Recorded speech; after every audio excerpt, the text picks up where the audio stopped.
12th? June 12th at 4:30, right on the nose. So can I get roll call, please, Kathy? Chairperson Kimbrough. Here. Vice Chairperson Stedfield. Here. Member Bagwell. Here. Member Bonkowski. Here. Member Erb. Here. Member Keller. Here. Member Macquarie. Here. Ex officio Member Rosenberg. Here. Quorum is present. Everybody's here tonight. Any items on the agenda that might need a change tonight? Not tonight, Mr. Chair. Great, thank you. Are there any disclosures for any items on the agenda from the board tonight? Seeing none, we'll move on. For a chance for public comment, if there's anybody in the room that'd like to come forward and make a comment on any item, hopefully not on the agenda, but we'll entertain that too. Lucia, did you want to use this to introduce? That's an opportunity. Thank you, Mr. Chair. So here tonight we have Christy Park. She is the new general manager for our Jack Transit system here in Carson City. So I wanted to introduce her. Christy, I didn't know if you wanted to say anything, but she's been here a couple months, and so far it's just been night and day from previous operations. We are fully staffed for the first time in a couple of years. We have our, say that again? Oh, don't say it, Jinx. I know, I always do that. But we're just thrilled to have her. She's doing a really good job. Thank you for having me. I'm enjoying the challenge, and I look forward to increasing the happiness of the riders and the drivers. So, thank you. That's a nice goal. All right, thank you. Any other public comments? Seeing none, we'll bring it back to minutes, approval of minutes for the May 8th meeting. Do I have any changes or a motion? I move to approve the minutes of the Carson Area Metropolitan Planning Organization for May 8th, 2019 as presented. Second. I have a motion and a second. Any discussion? Seeing none, call for the question. All in favor, say aye. Aye. Opposed? Minutes are covered. We move to the public meeting items for 6A for information only. Presentation discussion on task 5.1, the asset planning and management of CAMPO's 2019-2020 Unified Planning Work Program. Thank you, Chair. Dirk Warren for the record. So as part of CAMPO's 2019-2020 Unified Planning Work Program, funding was budgeted to hire a contractor to help survey pavement in Douglas County within the CAMPO portion. This is similar to the services that CAMPO did for Carson City in 2017. Approximately 40 lane miles of regional roads and approximately 94 lane miles of local roads were surveyed. I'm going to paraphrase here, but the contractor uses a very expensive van that has 3D laser technology and cameras to collect roadway distresses and to identify the severity of those distresses. Those distresses are then calculated into a pavement condition index, a lot of times referred to as PCI, which is a scale of 1 to 100, 100 being pavement in perfect condition. The map that was attached, I kind of noticed it as it was pointed out to me, that the scale does not really show what's good or what's bad. So on the attachment, 100 is a road in perfect condition. The survey is done to specific industry standards to ensure consistency over time and to help us accurately assess pavement conditions. Additionally, the contractor performed quality control measures while they were in the van and then also the data collection process. The data survey was imported into pavement management software that was then provided to Douglas County and to CAMPO. This is information that Douglas County will use to help make efficient decisions on maintenance of their pavement. And then for CAMPO staff, this will allow us to help us report on MAP 21 requirements, which is the performance-based planning that we keep on hearing requirements on. So I would that does conclude my comments. I do want to take this time to also let Lyon County know that this type of service is available if they ever need it. So I'm happy to answer any questions. So, Dirk, maybe you do or don't know, but I noticed this was for 134 lane miles in Douglas County. How many lane miles do they have? So like 5% of the roads, 10%? Put you on the spot. You can ignore me. Okay. John Erb for the record. Yeah, it's on your screen. John Erb for the record.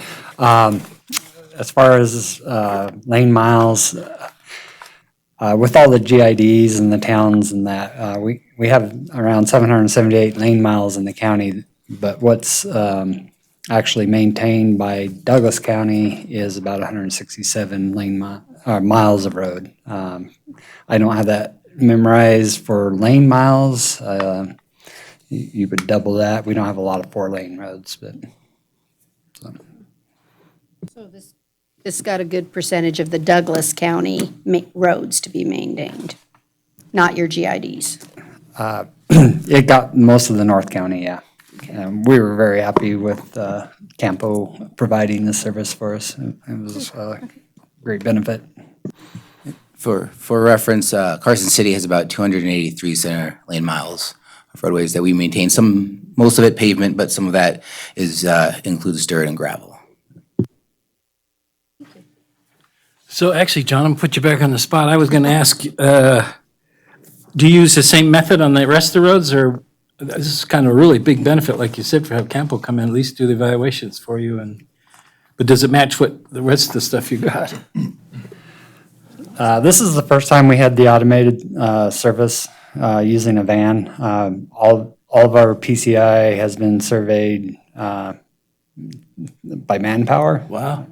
Through the years, but it's been real hard to keep up with it because usually we use an intern or something like that to help us in the summertime.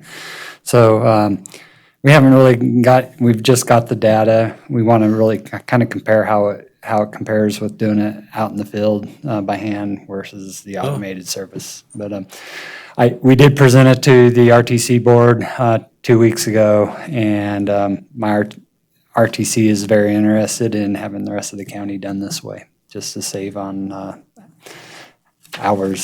personnel hours doing Staff time and field training. survey. Yeah. Well, I thought that would be great. I thought that would be a motivation, having Campo do this for you would motivate to move the system into that, which was the benefit of Campo paying for it originally, I guess. You hope. We hope. The technology is improving, and it's definitely gotten better over the years. All right, thank you. Any other comments? Anybody from the public like to come forward on this item? Informational only. So we're going to bring it back to the board then for no vote, and we'll go to 6B for possible action this time. Discussion and possible action regarding the submission of a grant application to the Federal Transit Administration for federal fiscal year 2019 grants for buses and bus facility programs seeking a total of $650,000 with a local match of $195,000, 30% to replace jump around Carson transit system fixed route vehicles.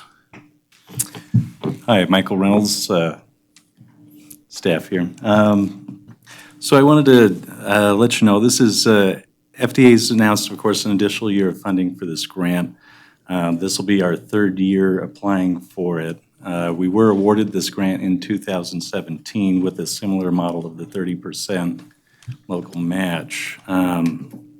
However, last year, this is a very competitive grant. We were not awarded this last year. There were 339 applications, only 107 of those were awarded. We are hoping to get this year. It does go in line with our transit asset management plan to be able to have this funding to replace buses, buy new buses, that kind of thing. So if you guys choose to approve this today, we are going to look at submitting the application on or before Friday, June 21st.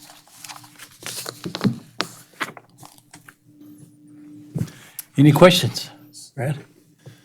So this would allow us to purchase 2 additional buses above and beyond the 2 that we currently have on order and we're waiting for delivery? That's correct. And just to announce it, we received those buses this week. They're going on route hopefully tomorrow. So those brand new ones, you'll see them out there this week. Okay, thank you. Any other questions? Seeing anybody from the public like to come forward to speak to this item? Seeing none, bring it back to the board for a motion or comments. Motion. I move to approve submission of the grant application as presented. Second. I have a motion and a second. Any more discussion? Seeing none, call for the question. All in favor, say aye. Aye. Opposed? Unanimous? Thank you. Mike, see your first action item and you got a unanimous approval there, so. Now you just got to get the buses. Real pressure on you now. All right, 6C, another for information only. Presentation discussion on task 3.2 Transit Planning Campo's 2019-20 Unified Planning Work Program. Lucia. Thank you, Mr. Chair. Lucia Maloney, Transportation Manager. I'm going to tee this one up here for Mike. As you know, Campo approved a contract with LSC Transportation back in February using Campo's Unified Planning Work Program, Task 3.2 funding, as well as just over $25,000 in transit planning funds from NDOT for this effort. The contract's been executed and the plan's underway, so staff felt that we should be appropriate to bring an update back to you and the public. Just a reminder, development of the plan goes in steps. There's a technical memorandum number 1, which provides existing conditions. It's a big summary of, just the lay of the landscape and what's happening out there.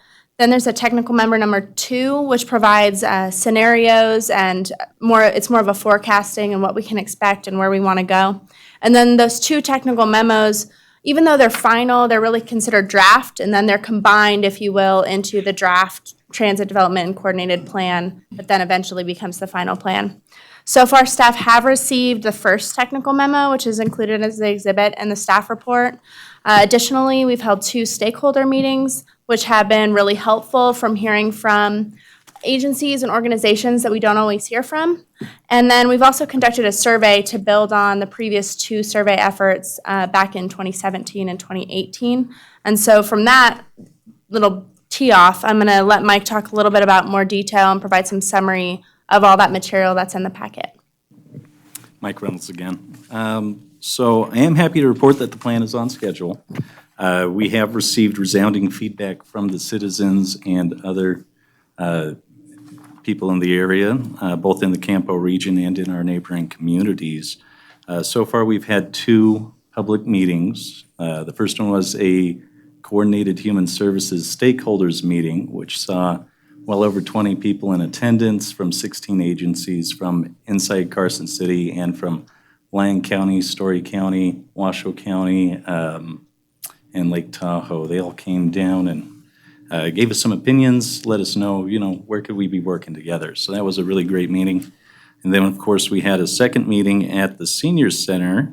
There were people there from business owners, a bunch of local folks, a lot of riders from regular fixed route riders, and also people who use our paratransit systems. We were able to get some great feedback from them as well. So that turned out really well. And of course, Lucia mentioned the survey. We did conduct an online survey in partnership with LSC to get feedback from the general community.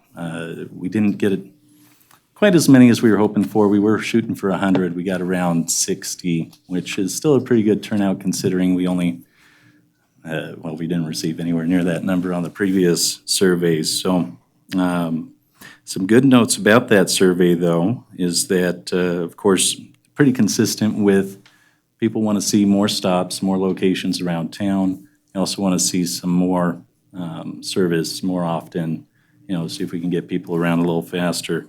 And then one of the differences, which is a good note, is that the previous surveys we conducted showed that most people thought that the buses were expensive.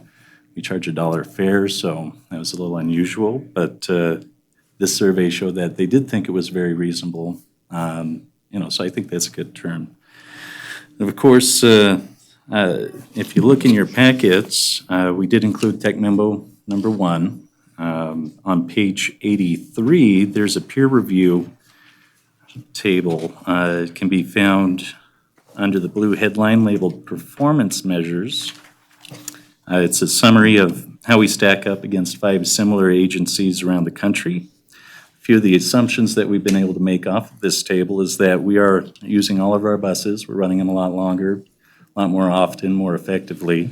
We are transporting more people per an hour than most of these other agencies. And of course, our cost per passenger trip is less than half of the nearest of these piers. So we're really cost effective and we're using our resources well is essentially what comes out of that. I do want to close by giving kudos to LSC for their hard work and their dedication to this plan. They've been really working hard to meet the deadlines that we've set, and I'm really excited to see what they're going to come out with the next tech memo. Ooh, any questions? Just a comment, if you go to page 33, which is the packet number 67, I assume that we don't really have a bus with 2.8 million miles on it. Good catch. Supervisor Bagwell also caught that. That was a fat finger with an extra 1 in there. So it's 281,093. That will be corrected when it gets incorporated into the plan. Can we buy more buses that'll do 2.8 million miles? We were hoping for the typo. Mike is researching that currently. We've set the expectations really high. 2.8. Any other questions? John? Oops. I was wondering if there's any desire for, say, like Route 3 to go up to Trader Joe's in the Walmart area up there. So yes, that is going to be discussed in the next tech memo. That's one of the things that we're looking at to see what the affordability would be and, if that would be something reasonable for us to do. It is one of the big points that all the surveys and all the public comments that we've received, those are, it's probably one of the biggest interests. So that is something we are definitely looking at. Did you have a comment? Just I wanted to comment a little bit on the data that deals with the population and that everyone was actually understanding the footnote. And so that oftentimes I find we have all these different reports. Well, and every time I turn around, it's one is using this report and methodology and population, and this one's using that. And it seems to me that maybe we should look, I don't know, maybe there's a process or something we look to say, hey, pick whichever model we're going to use, whether it's census information, Department of Taxation information, adjusted, but that we gain a consistency, because I think the public sometimes thinks we're making the statistics fit wherever we need to go, because you go pull the table that fits your need. So I just wanted to, because I noted on there that it indicated it had been adjusted by the vendor, by LSC. And so I didn't know what they adjusted, because I was like, wow, I didn't recognize that Douglas County would be losing population. So just a comment, and that maybe that's just something internally we look at or work towards, that, wow, all these vendors pick a different model. So just. I will comment that I had a conversation with LSC this morning regarding those numbers, and so we are going to, well before the final draft is made, we're going to look at making a solid model for all of the following tech memos and things. So.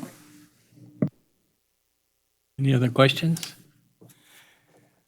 I just had one. I liked seeing that analysis that showed the different costs from different service areas. I thought that really enlightened the cost and really showed when people ask, how much does this cost? And then I was just curious how they picked those places. How did they roll some dice or did they, are these places they've already worked maybe? I would say that it's a little bit of both. These are areas that they're familiar with, maybe personally or otherwise. They have similar populations or transit costs. So, that's all public knowledge. You can get that off of FTA sites and that sort of thing. Thank you. I should have read that. I believe that's how they chose them. Thank you. Actually, it's on the same page Brad just pointed out to me that I paid a lot of attention to the chart, which shows what my brain works like, but I missed the sentence above it that described where those items came from. So they tell how they picked those places, which makes a lot of sense. So that's just really good. That's the first time I've seen a comparison in all these years sitting here that shows that Jack's doing a good job in this community. Anybody from the public like to come forward to speak to this item? Seeing none, it's a no action item. So we move down the agenda a little farther. Future agenda items, 7A. Thank you, Mr. Chair. So we are on schedule for the Jack Transit Development Coordinated Plan for receiving the draft plan in July. That said, I don't know if we'll receive it in time to get it into the July packet due to the packet deadlines, though we're targeting to at the very least have a tech memo too for you all for July. So that's on the agenda. We are looking at a functional class change for a couple of roads in Douglas County, so that's on the agenda, as well as an update of our public participation plan. If you have not seen it, the public participation plan is up on our website, open for a 45-day public comment period. The intent of the amendment is to really modernize it, incorporate some more modern means of outreach and public participation. So if any of you have any additional comments or any members of the public in the meantime, staff are eager to incorporate them. Can you send an email out Absolutely. to us? I can do would that. help me With the better hyperlink. than the and chart helped me tonight for the other item. Absolutely. I will do that. Thank you, Mr. Chair. You bet. All right, move to 8, board comments. I'll start on the right. Sandra? Well, I'm feeling like I have to say something because I don't think I did last month, so I'm like racking my brain. So last November, we approved the One Nevada Transportation Plan, which is our statewide long-range transportation plan. We're currently negotiating with a consultant to help us implement that plan, which includes, some of these performance measures that were talked about earlier today and integrating, making a true performance-based planning and prioritization process, and ideally, eventually make that as seamless as possible with our metropolitan planning organizations as well. So we work very well with CAMPO and the other MPOs in the state for some consistency in how we're measuring things, how we're reporting things, our projections in terms of forecasting, both on the revenue as well as the need side. So that's all I have. I had to come up with something. That's a big deal, actually. is. Many It is. several We're years. excited. How does STAC work with that new program? So the stack no longer exists. Oh, I wondered. Okay. It's been replaced by the TPAC, Transportation Planning Advisory Committee. So the STAC used to stand for State Transportation Technical Advisory Committee. And part of that, we sort of rebranded it. It's a lot of the same members, but that Technical Advisory Committee, I think, got a little confusing because it's not actually transportation technical experts. So we've changed that to a planning advisory committee. So that group is actually the steering committee for the One Nevada Plan as well as other planning processes. And that was part of the rebranding. There was some confusion about who they're advisory to and what technical expertise were necessary. And so we clarified that they're actually a planning advisory committee to NDOT planning for things such as the One Nevada Plan, corridor studies, things like that. So we use them as much as possible as, depending on what we're working on, either technical or planning advisory committee to make sure we're integrating many of our partners. And for those of you who don't know, that includes, it does include the MPOs. It also includes a lot of the federal agencies, state agencies. It's really a broad ranging group that's fairly non-typical for state DOTs to have a diverse group like that helping advise us in planning, so. So is there a CAMPO rep as an MPO on that group? Yes. Is that you or, yeah, it's Lucia. been a little while since we've met, so, yeah. Oh, great. And in addition to that, we also have the PEG, the Planning Executive Group, which is really which is now the Technical Advisory Committee. So that's NDOT, the MPOs, and Federal Highway Administration. That's where we get into the gory details of the performance metrics, planning agreements, forecasting assumptions, things like that. And then the TPAC helps advise on the broader policy framework. Well, that's a lot of changes, and that's great. John, do you have any comments? Chaz, Brad? No. Greg? Right? No. We went easy there. I'm just glad we're getting done fast. We have graduation tonight. Oh. Are you just getting out of high school, or? I have a whole lot of kids in my community and I go every year. I bet that's a great celebration, actually. So we're done with that. So the next meeting's scheduled July 10th here in this room at 4:30. And close this out with one more chance for the public. Anybody want to come forward to say anything to CAMPO here tonight? Seeing none, I call for a motion for adjournment. Did I hear so moved? John called for it. What time you want to bring back RTC? 5 o'clock. Thank you, everybody.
order this meeting of the Carson City Regional Transportation Commission. It is June 12th, 2019. It is 5 o'clock straight up. We are in the Sierra Room at 851 East Williams Street. Kathy, can we have a roll call, please? Chairperson Bonkowski. Here. Vice Chairperson Kimbrough. Commissioner Bagwell. Commissioner McQuarrie. Commissioner Stepfield. Quorum is present. Thank you, Kathy. Any changes to the agenda tonight? No, Mr. Chair. Thank you. Any disclosures by any of the members of the commission on any of the items?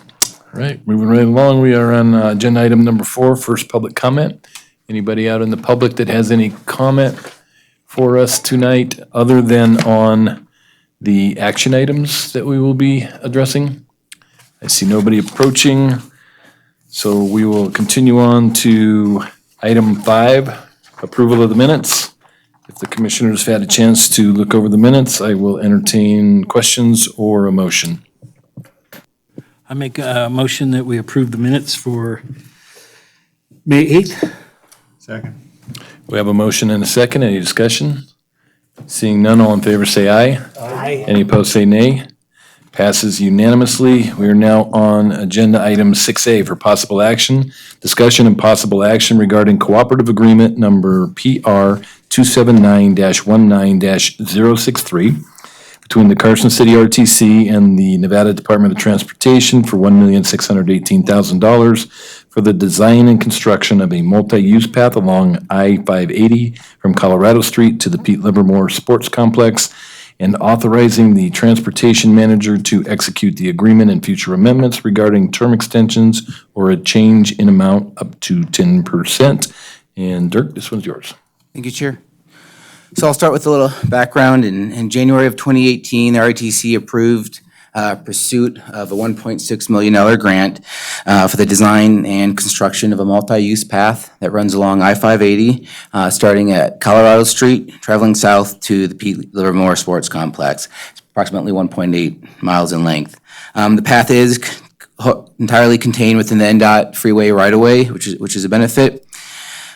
Starting at Colorado Street, the path is located on the western side of the freeway. It approaches Clearview Drive, and that's where they transition to the eastern side, and then it continues on to the sports complex. The grant and the proposed alignment are in line with the Carson City Freeway Multi-Use Path Alignment Study from 2011. This is a typical agreement with NDOT, Nevada Department of Transportation. This is committing the city to the required 5% local match, which is just under $81,000, and it's also committing Carson City's resources to delivery of the project. As noted in the staff report, in March of 2019, staff did meet with 2 property owners. They did have concerns of the proposed path. The concerns focused on fire and security danger, and I've clearly noted those in the staff report. Staff does feel that these concerns can be addressed during the design process, but if this agreement is approved, it's initiating the design phase of the project, which means all public comments received will be able to influence design for a better project. The city, after we received those comments, city staff reached out to other departments within the city, such as the sheriff's office, fire department, and parks, to try and get an understanding of what's going on, the existing trail systems that we have. So that's also noted in the staff report.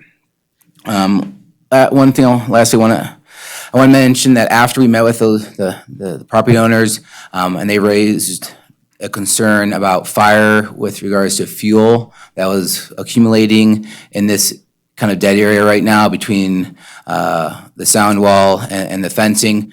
Since then, I'm happy to report the project manager, Rob Fellows, and the fire department did reach out to NDOT, who has gone out there and reduced the fuels. I did provide late material that shows a picture of the path. It is slightly labeled incorrectly because I was thinking of the CAMPO meeting, but it's actually for the RTC, so we'll fix that, and we'll put that late material on the website. But that is a picture that was taken today by the project manager, Rob Fellows, and shows that it's pretty cleaned up right now. If the agreement is approved, design is anticipated to start in early fall. And that concludes my comments. Rob Fellows, again, is a project manager, and he's here. I think he has some comments on the project. Yes, I do. This is Rob Fellows. I'm the project manager for this multi-use path. I just wanted to go over some of the particulars of the alignment. Obviously, the west side has a major sound wall, and NDOT did leave us a little bit of room between the sound wall and the property line to get through. Most of it is average 15 feet, so it's going to be tight. There are a few obstacles to avoid near Clearview, mainly a meter, power meter, that kind of thing, and maybe a telephone vault lid, that some obstructions there, but nothing major. As we cross over to Clearview and get on the east side, there's actually a lot more room to maneuver on that side. And then, of course, once we get into the Livermore Sports Complex, we're going to run along that east side, but not right along where the property owners are. We're going to balance that and not interfere with the future plans of the park, but connect to that major road that goes into the facility. So I'm here to answer any questions about any part of the design or any questions you may have on something else. Rob, where the path goes under I-580 at Clearview, what's that going to look like? Is that an underpass? Well, it's actually accommodated on the overpass. When they did the design for the freeway, they did leave room for bike lanes on the overpass, and they also did do the pedestrian ramps wide enough to accommodate the bicycles, so there's really no improvements that we need to do on that overpass. Do we have questions from the commissioner? We'll start with Mark, then go to Chaz. Sorry, got to hook up the mic here. You know, Rob, I was informed a long time ago, working on a trail over by the hospital, that part of the I-580 project, once it's completed, which it is, they have to fence the entire right-of-way. The entire right-of-way some way. So when that guy's talking about barbed wire, I can see the chain link along there, but it doesn't look like that's the final. Is that the final fencing so that we don't have to talk about barbed wire, essentially? It'd be chain link, I think, is what. Currently, it's chain link along most of that. There is some gates. There are actually 2 gates. Into people's private property? Yes, that are through the fence. But a lot of the fence is actually double fenced. The city has an easement, a 15-foot drainage easement along the backs of those properties. And so a lot of the personal fence has been set back that 15 feet, and then there's a drainage feature along that whole edge of I-580 that, you know, we're gonna utilize for our drainage. That's what it was meant to do. So is that chain link NDOT's then? That is on the right of way. That's NDOT Okay, fence. so that's one of the things that may happen. You can't borrow a little bit of that drainage for your path? Certainly, it'd be nice to have a little bit of that, but there's so much behind there that's kind of been overtaken, and I think it would be expensive. Moving the and fence? Yeah, it'd be expensive to go into there, but certainly some of the drainage could use that. And so we could, you know, get a good, because we're only going to go 3 feet off of the sound wall, and we've got a 10-foot path, and then the remainder is going to be on the west side. Pavement 3 foot from the wall, is that what you're saying? Yeah, clearance, so we have our shoulder, and then we're going to have a 10-foot path, and then the difference, whatever that is. We've also got those big power poles on that side too, to get around. Thanks. Go ahead. Thank you, Mr. Chair. First of all, I'm really pleased to see this thing moving forward, finally. From my perspective, everything seems to move at a glacial speed when it comes to working with other agencies, but I'm really glad to see it going forward. I am curious that the final leg of the path along the freeway corridor would extend it on the south side of the freeway past the Indian colony to tie in at Old Clear Creek Road. Well, actually, the frontage road before you get to Old Clear Creek Road. So I guess, is there any plans to apply for another grant to complete that last bit? We have been talking about that, and that's the plan, is to to progress towards what the alignment study had talked about, and also have a leg that goes south to connect into the Bigelow improvements that have been done recently with that subdivision. Okay. And then I'm sure you've thought about this, and I don't know whether park operations influence exactly where you put it when it goes south within the park, but you might keep that future extension in mind and maybe have it on the south side of the freeway for longer before you tie it into the access road to the park. Just a thought that would help going forward. No, that's good. I mean, I always like to know what their plans are and make sure they leave enough room for us, or we're looking at all the future plans there. Originally, I wanted to extend it further, but we decided to change that. So anyway, I was already looking at going further to the west. All right. Well, good. Something to add on that is that we have talked with David Navarro, who's in charge of parks maintenance, and we've also worked with Jen Budge. They are working, and Vern Cron, the senior park planner. They do have some plans coming up in the future, so we have started those discussions. They know that this project is moving forward. One of the comments that we received from them was, right now, I think if I remember correctly, there's a gate, and they do close the sports complex at night. And so the thought is to make sure that this path has some type of parking or accessibility after hours, because so that folks don't get closed in by a gate from a vehicle standpoint if they're parking to use the trail.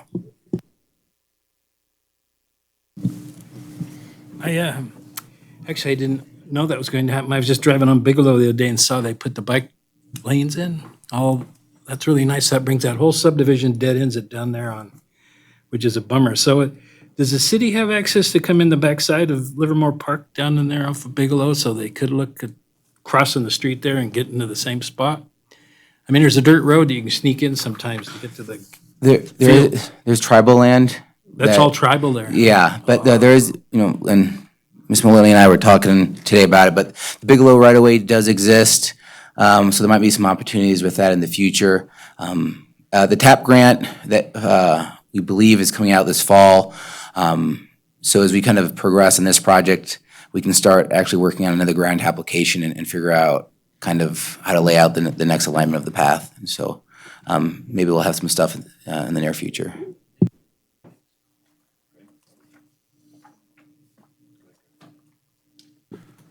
So the path, is it going to be asphalt with DG shoulders? Is that the anticipation? Yeah, aggregate base shoulders and asphalt 3-on-6. So the fuel is a moot point then?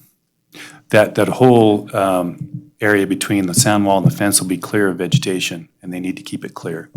I was just back there today, obviously took the pictures and saw some noxious weeds and some other things that were on the private side in the easement. And we have those type of easements all over the city, where we have drainages behind homes and so forth. And we work with code enforcement and to keep those clear, and we've got, lots of things to do with that around the city.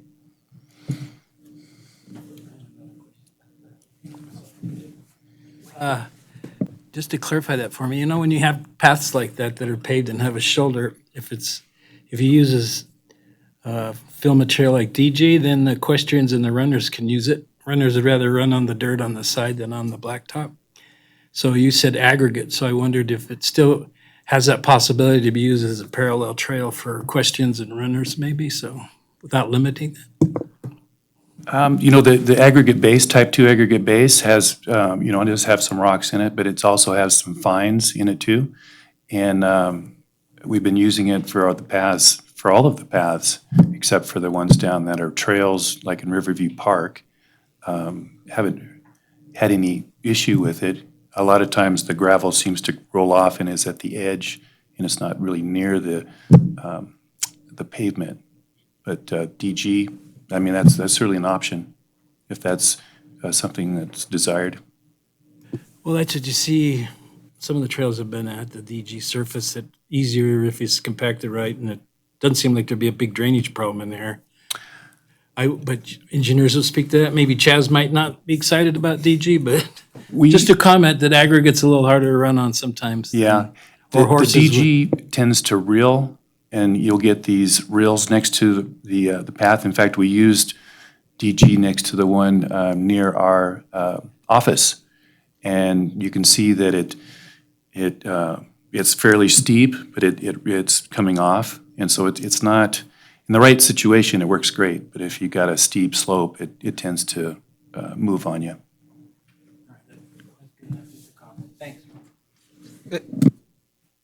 And you haven't seen a problem with the fines in the type 2 washing? Haven't seen any issue with using the type 2 base, yeah, for the shoulder.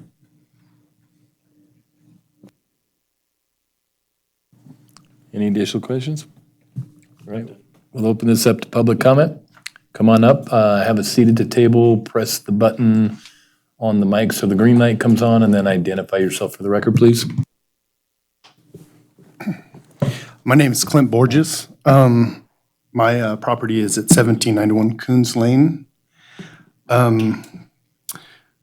little backstory. Before there was construction of the freeway, we didn't have any pedestrian path or any pedestrian access, actually. And after they came through and they took out all the sagebrush, then we started getting pedestrians walking through, which was fine. But then they started picking up rocks and they broke out 3 of my windows of my barn and one of my garden shed. I'm not one of the ones that have this offset. My fence is right against the path. And all it is a chain link fence. There's my chain link fence and then there's the NDOT's chain link fence. But it's transparent, so you can see through it. What I would like to see is some kind of solid fence where they don't see the windows where they're throwing rocks at them is what my concern is. And just curious, are you gonna have like crosswalks for that path then? And then it would be nice, since there's the walkway at the end of Coons and you go up into the mountains, and we get lots of pedestrians, and there's no crosswalks that ever go across there. I know that's off tangent, but it seems silly that there's nothing there, but that's just another off tangent note. But that'd be my comment. I'd like to see some kind of fencing that's solid, so they just, because my garden shed and the barn, you can see from the freeway, it's the red one, and it's the only thing you can see, but it's real close. It's the 15-foot offset, I think. Isn't that right? 20 foot. So it's pretty close. So if I could ask a favor, if you could submit those comments in writing to us. As was mentioned earlier, the comments will be taken into account during the design phase. Yeah, I didn't receive anything or for comments or anything But we'll before, make so- sure that you have our contact information so Okay. that you can submit the comments so we can get them into the record. All right. Okay. Sounds good. Thanks. Thank you. Is there any other public comment on this item? All right, seeing none, I will bring this item back to the commission and entertain a motion. We couldn't take it away from you. I'm like, oh, no, that's gotta be his. I move to approve the cooperative agreement as presented and to authorize the transportation manager to execute the agreement and specified future amendments. We have a motion and a second. Is there any further discussion? Seeing none, all in favor say aye. Aye. Any opposed say nay. Passes 5-0. We are now on agenda item 6B. For possible action, discussion and possible action to determine that NJ Construction Group, Inc. is the lowest responsive and responsible bidder pursuant to NRS Chapter 338, and to award contract number 1819-237, CDBG College Parkway ADA Improvements Project to NJ Construction Group, Inc. for a total not to exceed amount of $222,849. And Mr. Stuckey? Tom Grundy, project manager, will take this item. I'm Tom Grundy Thanks, Tom. with Carson City Public Works. And a little bit about the project. The project is on College Parkway between North Carson Street and Northgate Lane. It includes removing existing curb gutter sidewalk and AC paving and installing new curb ramps. and concrete driveway aprons. And there's some sidewalk too that's in poor condition. It's lifted and some of that's being replaced. It's a total of about 10 ramps. And we are coordinating this project with the District 1 slurry seal, which is a separate project. We're doing this out ahead of it, so all that stays coordinated. The bid tabs are included in the staff report, and like you said, the lowest responsive and responsible bidder is NVNJ Construction. And we are recommending that all three additive alternates be awarded, which is the Burger King driveway, the Porta Subs driveway, and the 7-Eleven driveway. So I could answer any questions. So on those 3 driveways under the additive alternative bids, are we going to be reimbursed for those from the businesses, or is the city planning on bearing the cost of those replacements? The city, Dirk Waring for the record, the city is going to be bearing the cost. So this is part of the CDBG grant. This corridor is part of our ADA transition plan. These areas were identified and they were submitted as part of the grant to community development block grants, and so they are included in the grant, which is 100% funded by CDBG funds. The driveways are the responsibility of the businesses, correct? I know usually when we deal with capital projects, we do not address the commercial driveways because we kind of limit the scope to the intersections. I think based on the fact that these are part of the transition plan, we looked at these a little slightly different. This is part of a transit route, and so we kind of felt that these were important when we were scoping out the project, but I think your comment's accurate. So my concern is that I was approached by a business the other day who was interested in something similar. It's going to be on the South Carson project, and they would like some maybe custom design of their driveway. They want to widen the driveway cut and replace it. And they wanted to know if the city would incorporate that into the design. And so I indicated to them that they would need to come to the city, work with our engineers and designers to show us what it was that they wanted, and that I felt that they would then be back charged for the difference between what the project was intended to cover and any changes to that design. So my concern here is whether or not we're going to be accused of favoritism by taking care of the costs for these 3 businesses when we're not offering that to the other businesses along this project or in other projects in town. So I don't know if you can address that at this time, but I mean, that's a concern to me if there's a perception of favoritism or that we're not being equal to all property owners. I think for this project, I think some good reason why we went on this approach from a past practice. For South Carson, I know we are looking and we have been talking with a lot of private property owners. So we are coordinating, and some of it has to do with budget availability. A lot of the commercial driveways got improved when NDOT came up and did the micro seal before they handed the road over to the city. But we are looking at trying to make some access improvements on South Carson. I think the best, my recommendation, someone correct me if I'm wrong, is that they should reach out to us and we should have that discussion, because I think it's worth looking into. Go ahead, Lucia, and then Lori. If I may add, staff did ask me when we were scoping this project, and we did have this discussion.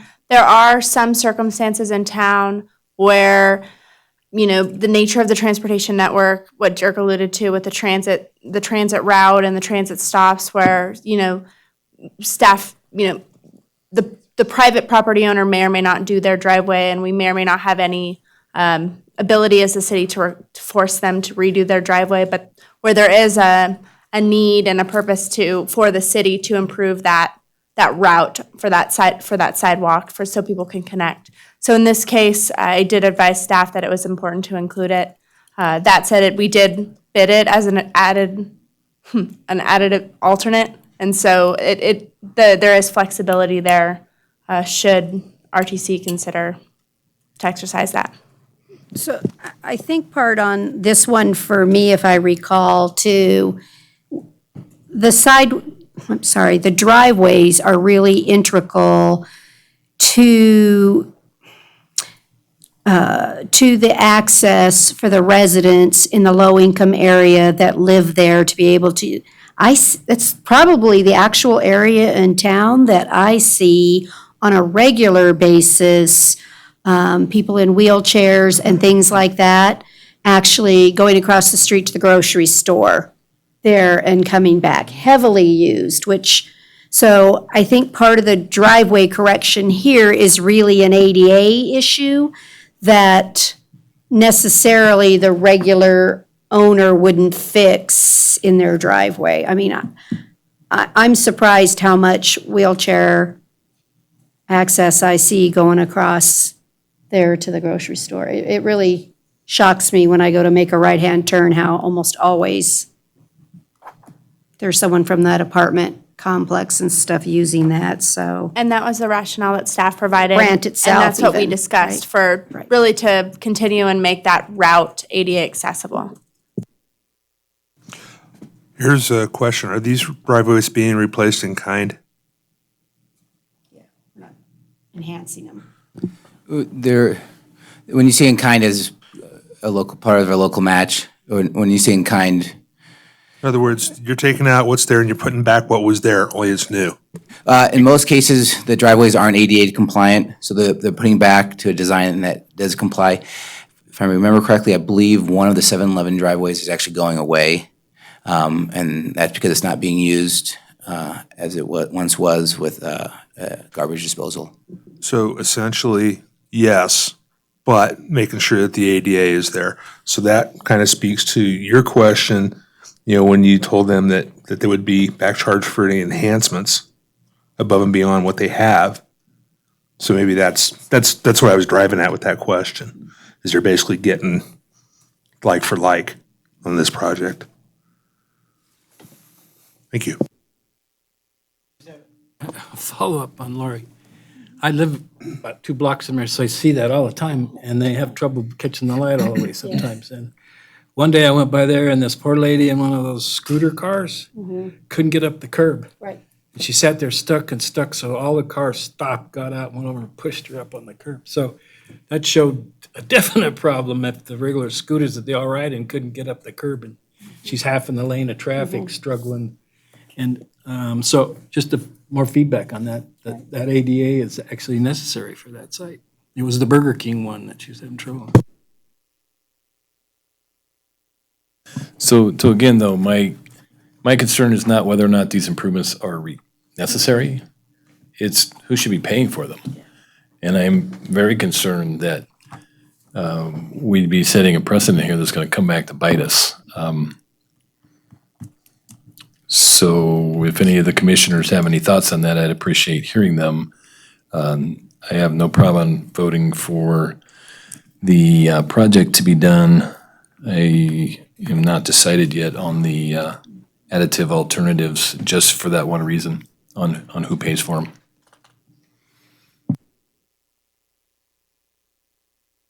them. I think I'm basically echoing Commissioner Stedfield's comment that if you're not actually making access wider or deeper, but you're replacing an access that is necessary to comply with ADA as part of a program, then it's appropriate that the city pay for that. If, on the other hand, as in this other case you mentioned on South Carson Street, they want an enhanced driveway, wider, some other features, then it seems appropriate to me that they should pay their portion for that additional facility. They've got increased value, and that is what they should pay for, but not the basic construction that would be required as part of the project. I mean, that's the way I've looked at it in the past, anyway. Other comments? Go ahead, Mark. Just for the record, I'll support Greg and Chaz both, actually, from having seen that problem, that they can be bad driveways. So I guess I kind of fall right in between, because Well, I'm not so sure it let's talk matters. about a non-grant project, right? So let's just say we're doing a street project. And so the first part that bothered me is to hear that the city doesn't feel like it really has any teeth to require someone. So let's say my driveway, and it's a commercial one, is full of potholes and people are going across in their wheelchairs. And so we have no teeth whatsoever to require the maintenance. There's no maintenance requirement of like your sidewalk and your things like that. There's a trip fall hazard. We have no teeth. We do have teeth when it comes to that. I think the ramps in this case have to do with the slope, and correct me if I'm wrong, and where the slope is greater than the ADA, the 2% cross slope, or the slope, that where it's in perfectly functional condition, it's really hard sometimes to ask the property owner to, change their slopes. To Supervisor Bonkowski's point, there are cases where, we do our best to make everything ADA standard, but the case we discussed just yesterday at staff level was the Airport Road utility project, right? And there's driveways along Airport Road over by Menlo, and it's simply not in the budget to do all of those driveways to make those ADA accessible. And so as staff, there's trade-offs on when we can fund it and when we can't. In this case, I did make the call to include it as an additive alternate to see if we could do it. There is grant money available. It's 100% funded. But you're absolutely right. It's been inconsistent in the application only because there's simply not enough money to do everything. So we're doing it as best and as fast as we can do. But we're not requiring the people on the Menlo Manor area, they don't have to put in the money just because we couldn't find the money. That's really. Correct. I'm with Brad on that. I just want to make sure we're consistent and I don't go and force a property owner to do something that I didn't force this guy to do. And as long as we have equal enforcement of our rules, I'm okay with saying that this is an ADA project That's and correct. therefore we're. It's an ADA project with demonstrated use on the facility. Couple of thoughts. First off, typically, when you have a situation like that, the city doesn't get involved until somebody comes in with an application to the planning department. And then they're required to bring things up to code. If they don't touch it, they're not required to touch it. The other thing that gets a little bit sticky in my experience as an engineer is that typically the right-of-way is at the back of walk. Right? So, but if I'm not mistaken, the property owner is responsible for the sidewalk. So it's just one of those really weird situations, But I still believe that if they're not doing anything other than improving the ADA, they're not asking for, like Chaz said, wider, better, stamp colored concrete, those kinds of things. I don't think this is setting a precedent when we go to South Carson Street. One or two more comments. Mr. Grundy reminded me, when we have permits come in, if someone's doing a significant remodel or if commercial development's coming in and they're changing use or upgrading the business, we do require them to upgrade to ADA standards at that time.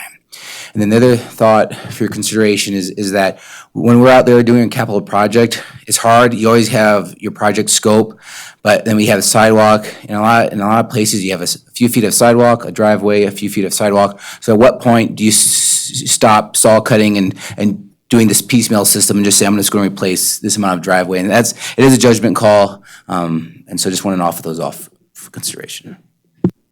Any additional comments from any of the commissioners? All right, then I'm going to open this up to public comment. Anybody in the public that has any input on this item? I see nobody approaching, so let's bring this back to the commission. You guys tell me what you want to do. Make a motion. I move to award the contract as presented, which includes all three alternates on the bid. We have a motion and a second. Any discussion? Then all in favor say aye. Aye. Any opposed say nay. All right, the vote's 5-0. All right, moving on to item 6C for possible action. Discussion and possible action to determine that Sierra Nevada Construction, Inc. is the lowest responsive and responsible bidder pursuant to NRS Chapter 338 and to award contract 1819-224 Gonai Road Reconstruction Project to Sierra Nevada Construction, Inc. for a total not to exceed amount of $432,307.70. Who's taking this one? Tom, go ahead.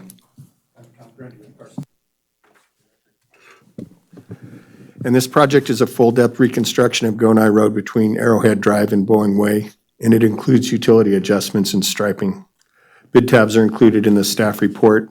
The lowest responsive and responsible bidder was SNC Construction. The bid amount was $393,007. The engineer's estimate was $625,000.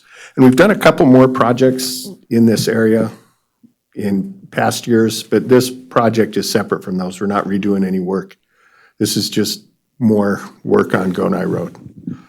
So it starts on the north side of Gonai Road and continues north through the intersection of Boeing Way. And I could answer any questions you have. So normally when we see such a big discrepancy in the bids, the first question we ask is, are we comfortable with this contractor? But we've awarded plenty of bids to Sierra Nevada Construction, so, I mean, we've had a good relationship with them, so I'm assuming that Spanish Springs Construction is just a high bid. That's the outlier, not the Sierra Nevada Construction bid, although it's still quite a bit lower than the engineer's estimate. So just assure us that that we have no issues with the contractor and that you have some recourse against the contractor if they are not building to our standards. Yeah, so Dan Stuckey, city engineer, that's a good question. S&C, I mean, based off past experience, they've done a lot of work in this town. They generally do a really good job. So it's not a red flag or anything with them. We have technical specifications in our construction documents that every contractor, when they bid, they have to meet. We have a construction management group. We have an inspector, been on staff for 20 years that's going to be out there every day checking their work and making sure it's done right. And that's a pretty good protection on our end to make sure it's done the way we want it to be done. Any questions from the commissioners? Just a comment. We'll go with Lori and then Mark. Okay. And when I think we're probably all on the same answer on what he was looking at, but when I really looked down into the bid itself and the detail, it's really in items 1, 2, and 3, which looks to me to be the removal areas, the huge chunk of dollars and the traffic control. So maybe they just have something different in their plan, because when you get to the piece of the construction, that was 273 versus 295. So that looked pretty consistent, but boy, mobilization, traffic control, and removal of the old payment was big. So I was a little more comfortable when I saw what sections were so different. Yeah, I was amazed that you're moving 18 inches of material. That was quite the hunk. So there must be some total failure in there, but are you guys saving the pavement? I thought maybe if you only have to haul it like over to the yard or something, or they have to haul it out to the dump and the aggregate and save the pavement. You guys saved pavement once when they reground for projects in the city. Maybe that was a savings that Sierra Nevada had somehow. Yeah, so typically when it's like and Tom can jump in and correct me if I'm wrong, but typically it's like a milling project. A lot of those millings, the grindings and stuff, we'll keep at our public works yard because we can use those for roads. If it's a removal, typically they'll take it and remove it away and Big chunks. Yeah. Oh, okay, that would make sense. So where did they have to haul that? Someplace, I guess.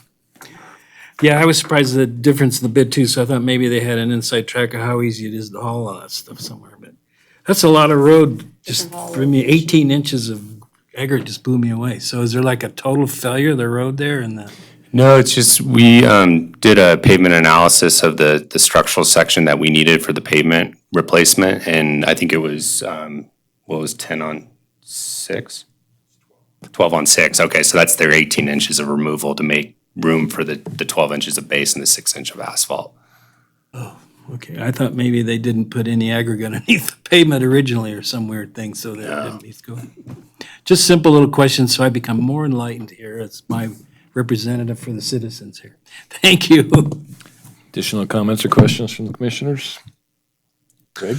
So on the bid tabs, I noticed that there's nothing in there to process subgrade. which could be a big dollar item. Have we done geotech on this? The project manager's not here, so I apologize, and I don't know if we have done a geotech analysis. I'm assuming we did, which we normally would do for these types of projects, but I don't have that answer right in front of me. Because you know how subgrade can bite you. Even if you punch, the adequate number of holes, you just never know what's going to happen.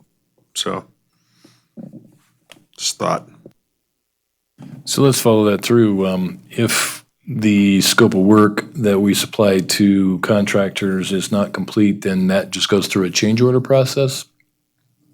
Yeah, so we have the contingency amount that would handle that, and it would be a change order.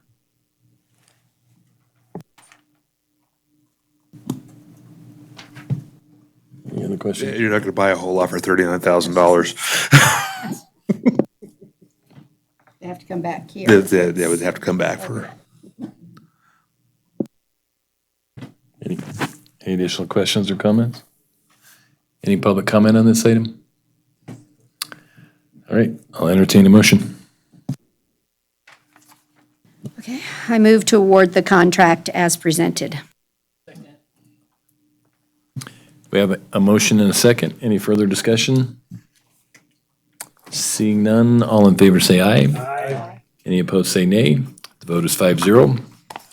We're now on agenda item 6D for information only, informational presentation and discussion on traffic impacts and expectations resulting from the South Carson Street Complete Streets project.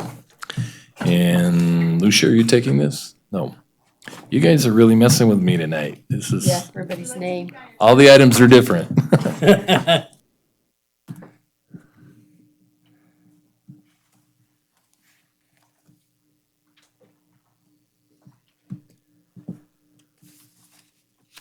All right, good evening, Board. Dan Stuckey, City Engineer for the record. Apologies for the delay on that, but we're ready to go. I'm joined, we have Lauren Chilson. He is the principal at Headway Transportation. And then I've got Tom Grundy, who's the project manager for the South Carson Complete Streets project. So Lauren will talk, I'll kind of give an intro on somewhat of the development of the project. I think it's important. We're here to talk about traffic impacts and the expectations, but it's important to talk a little bit about the background and how we got to this project. And not only with the infrastructure plan of expenditures, but also just the project objectives and the complete streets and really changing the feel of this corridor. And then it's important, I believe, too, to hit on the reductions, the significant reductions that we have seen in that corridor that allow us to do a complete streets type project.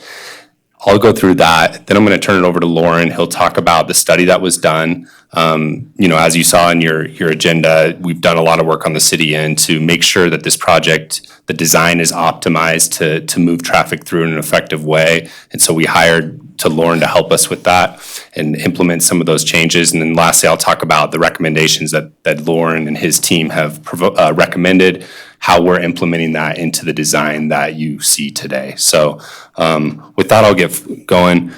Infrastructure tax, this 1 8 cent sales tax, it was adopted by the Board of Supervisors in 2014. And the reason this is important, I wanted to talk about this, is the South Carson corridor was a part of that project. And the vision of the board and Carson City was at that point we had all these corridors that were somewhat neglected as far as aesthetically and from a complete street standpoint, that we wanted to invest money in and make a difference and have these inviting corridors, these complete streets corridors that welcome people to the city, right? And there's some economic, through a lot of studies, there's some economic benefits of a complete streets and a more beautiful street. I'm not going to get into that today, but I did highlight the yellow parts because I think it's important to note this is straight from the plan of expenditures. Those are what types of projects the board wanted to do at that point. You can see a lot of those are complete streets types improvements, So that's kind of where we started with this. So 2014, and then the NDOT agreement, I think, is another important thing to mention is, with the right-of-way relinquishment, we received some funding from NDOT to do complete streets types of improvements along this corridor. And then, 2016, 2017, we were doing these corridor studies, meeting with the public, voting on certain cross-sections in the city and how we wanted to do this project. So I think it's important to provide that background of really the purpose of this project. And I want to be clear that, if people are expecting, this big wide open corridor, lots of asphalt where, you can drive through as fast as you can today, that's not what this project is going to be in the future, and that's not what we're designing this project to be. We are strategically designing this project a certain way, and what we ultimately want to do is transform it into a safer street, a more aesthetically pleasing street, a street for all users, including motorists, including pedestrians, and including cyclists. And I know you guys have seen this before. I don't need to go through all the features here, but I do think these project objectives that we're implementing into the design are straight basically from that plan of expenditures that I showed you on the previous slide. We're enhancing business access by the removal of median. We're increasing safety through enhanced street lighting.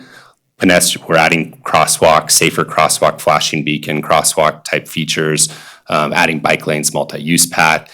One of the goals of this project was to essentially extend downtown south of 5th to Stewart, kind of extend that downtown feel and have some sort of transitional feature at Stewart Street, which we're doing with the roundabout. And then, the last bullet there is not really applicable to traffic, but there are significant investments in utility and smart city advancements with this project. So I wanted to hit with that. So I don't think this should come as a shock to anybody, but we are doing lane reductions. And today, Lauren's going to talk about how we've analyzed to make sure this functions as an effective complete streets. But really, what allows us to do these lane reductions is the traffic reductions that we have seen through the extension of the freeway. When this was first formulated, this project, back in 2013, 2014, anticipating that freeway opening, the extension from William down to 50, Fairview to 50, it was based off realizing a 40% reduction in traffic. So I wanted to show you a slide. Obviously, we've observed these traffics. We want to make sure observe these volumes to make sure that they're realized so we can move forward with this project. But you can see significant reductions. I pulled some traffic count data. This is supplied by the Department of Transportation. In the figure on the right, you'll see 2 red dots. One of them, the northernmost dot, is South Carson at Kuntz Station. We've seen a 44% reduction, so exceeding that initial 40% reduction from 44,000 vehicles per day down to about 24,500, what you see today. Appian, which is the station there on the south, 50% reduction, 52,000 down to 25,900. So that's the south of Fairview stations, but I also wanted to talk about the north of Fairview stations. And really, what I want to point out here is how this street was initially built. You guys know that the freeway used to come through the middle of downtown. And so the section north of Fairview saw its reductions a little earlier because of the extension from William to Fairview that happened in 2009. But I wanted to kind of show the difference between 2009, the current lane configuration that it's designed for today, what the volumes were in 2009 and what they are today. So the northernmost point there is the station at 8th Street, 60% reduction, 30,000 vehicles per day down to 12,000 vehicles per day. And then you can see the southernmost dot on that point is at Stewart Street and a 53% reduction from 2009 to 2018. So, this is something I think that's interesting to talk about. I'm not necessarily justifying that it should have been 4 lanes and a center turn lane back in 2001 when there was 44,000 vehicles per day, but I think it is important to point out the history of what's gone through that corridor. At one point prior to 2002, it was a 4-lane plus a center turn lane configuration, which is what it will be after this project is designed and constructed. Back in 2001 at the Kuntz Lane station, it was 43,500 vehicles per day. And if you go back to my slide here, I should have put it on, I apologize for that, but today we're at 24,500 vehicles per day. So, you can see that it was about 78% more traffic volume than what we see today on a 4-lane center turn lane configuration. So then the question is, well, okay, that's today, but how about forecast? How about in the future, right? So Lauren will talk a little bit more, and they did a lot of modeling on their end as far as forecasting volumes in the future. But at the Kuntz Lane station in 2040, they're forecasting 32,600, and he'll get into kind of the inputs of that forecasting, but it's still 25% less than what it was saw in 2001. So I thought that was important to point out just from a background standpoint. The other question we get a lot, and I think the purpose of this presentation, again, Lauren will go into a lot of the details, but oftentimes I think it's effective to tell residents and people that are visiting these businesses to try to give them a feel for what the corridor may look like after the project is complete, something that they drive on maybe every day now. And I mean, Lauren will probably get into a lot more detail as far as, you know, no street is exactly comparable. They all have their own unique features. But I feel like the William Street comparison is an actually pretty decent comparison.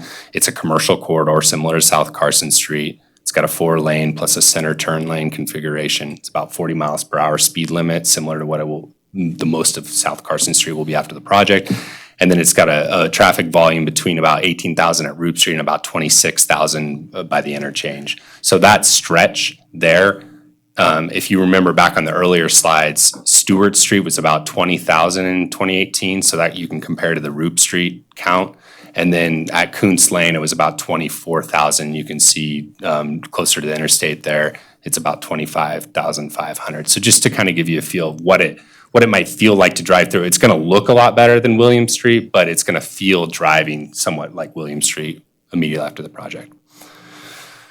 So I'll turn it over to Lauren here, but the city, I just wanted to give kind of a scope of work that we asked Headway to do. December 2018, we had the 30% design done, and we turned that over to Lauren and we said, hey, review this, tell us what design improvements we can do to optimize from a traffic standpoint now and into the future.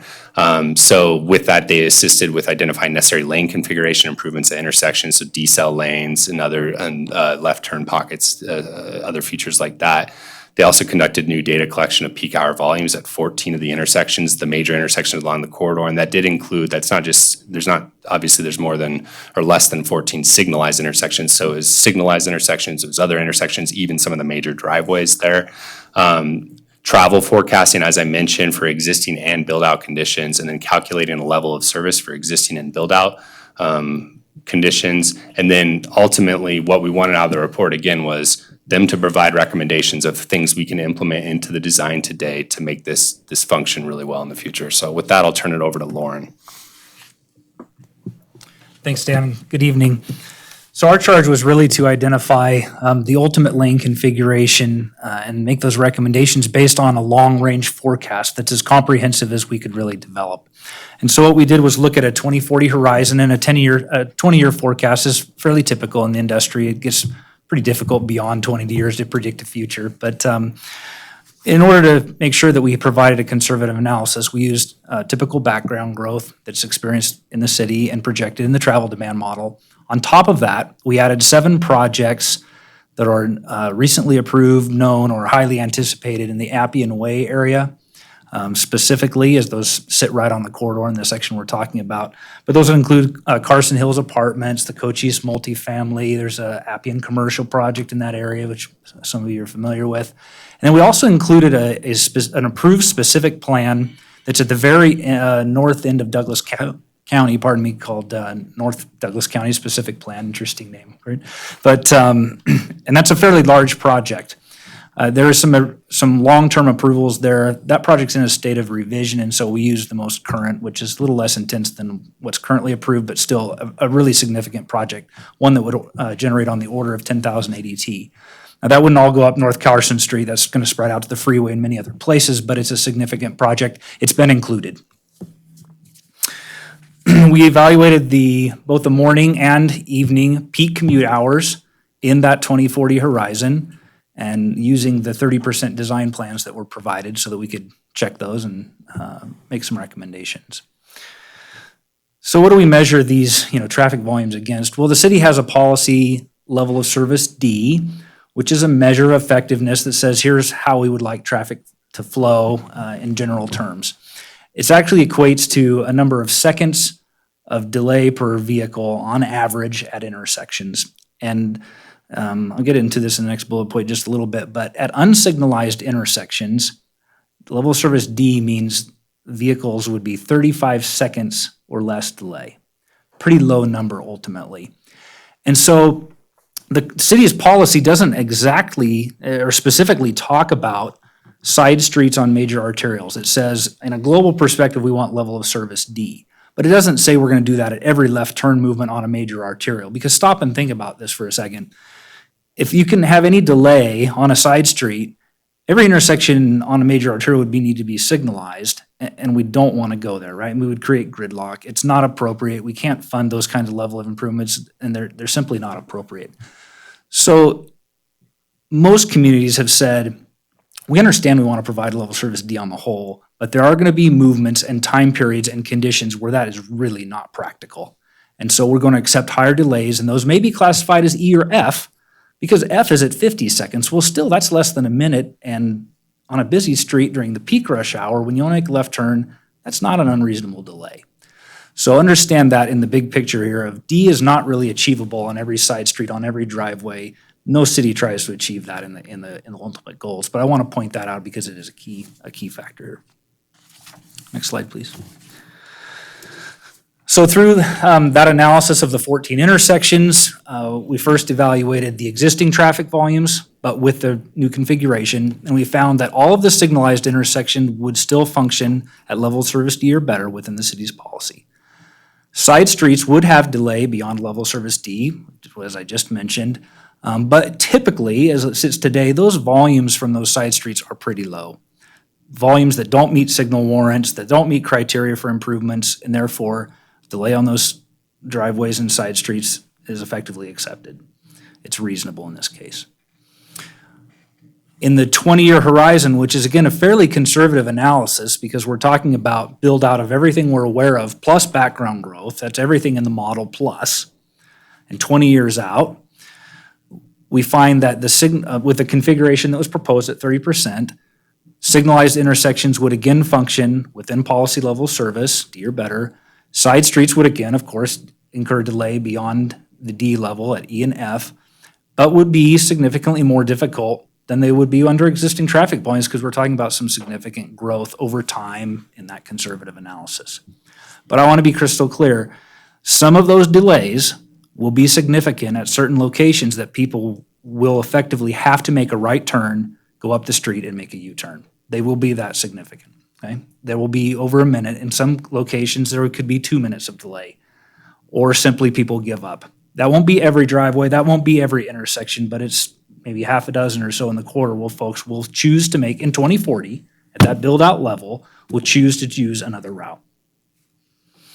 So what do we do about that? How do we address that? Because the goal of the project is still to create an atmosphere, it's to change the character of the street, it's not to put the vehicles as number one. So what do we do? And so we came up with a number of measures I'll call proactive, because we're putting these out in front of the project before it's implemented, so we make sure that this is done well.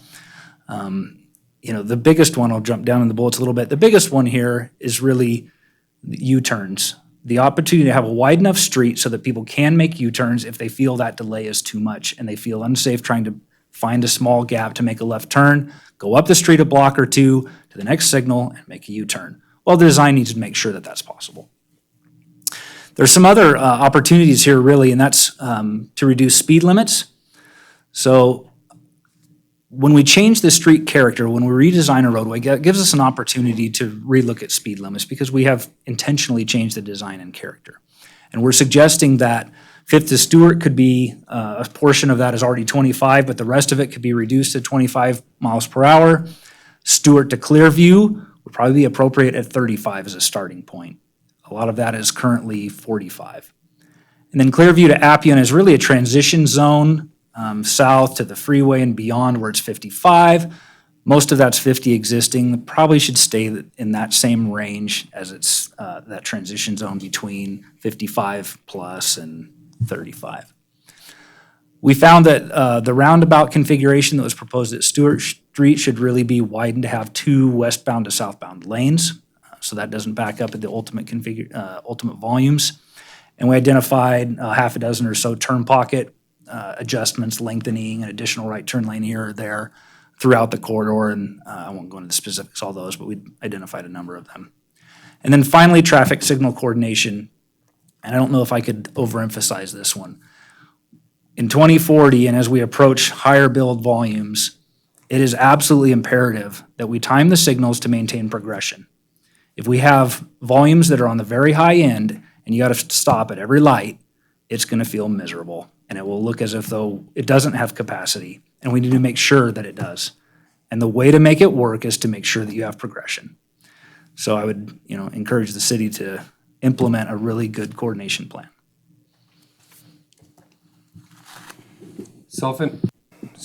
I'll finish it up here. I basically repeated Lauren's recommendations, and I just wanted to go through how we are actively implementing all of these recommendations as we speak or have already done so.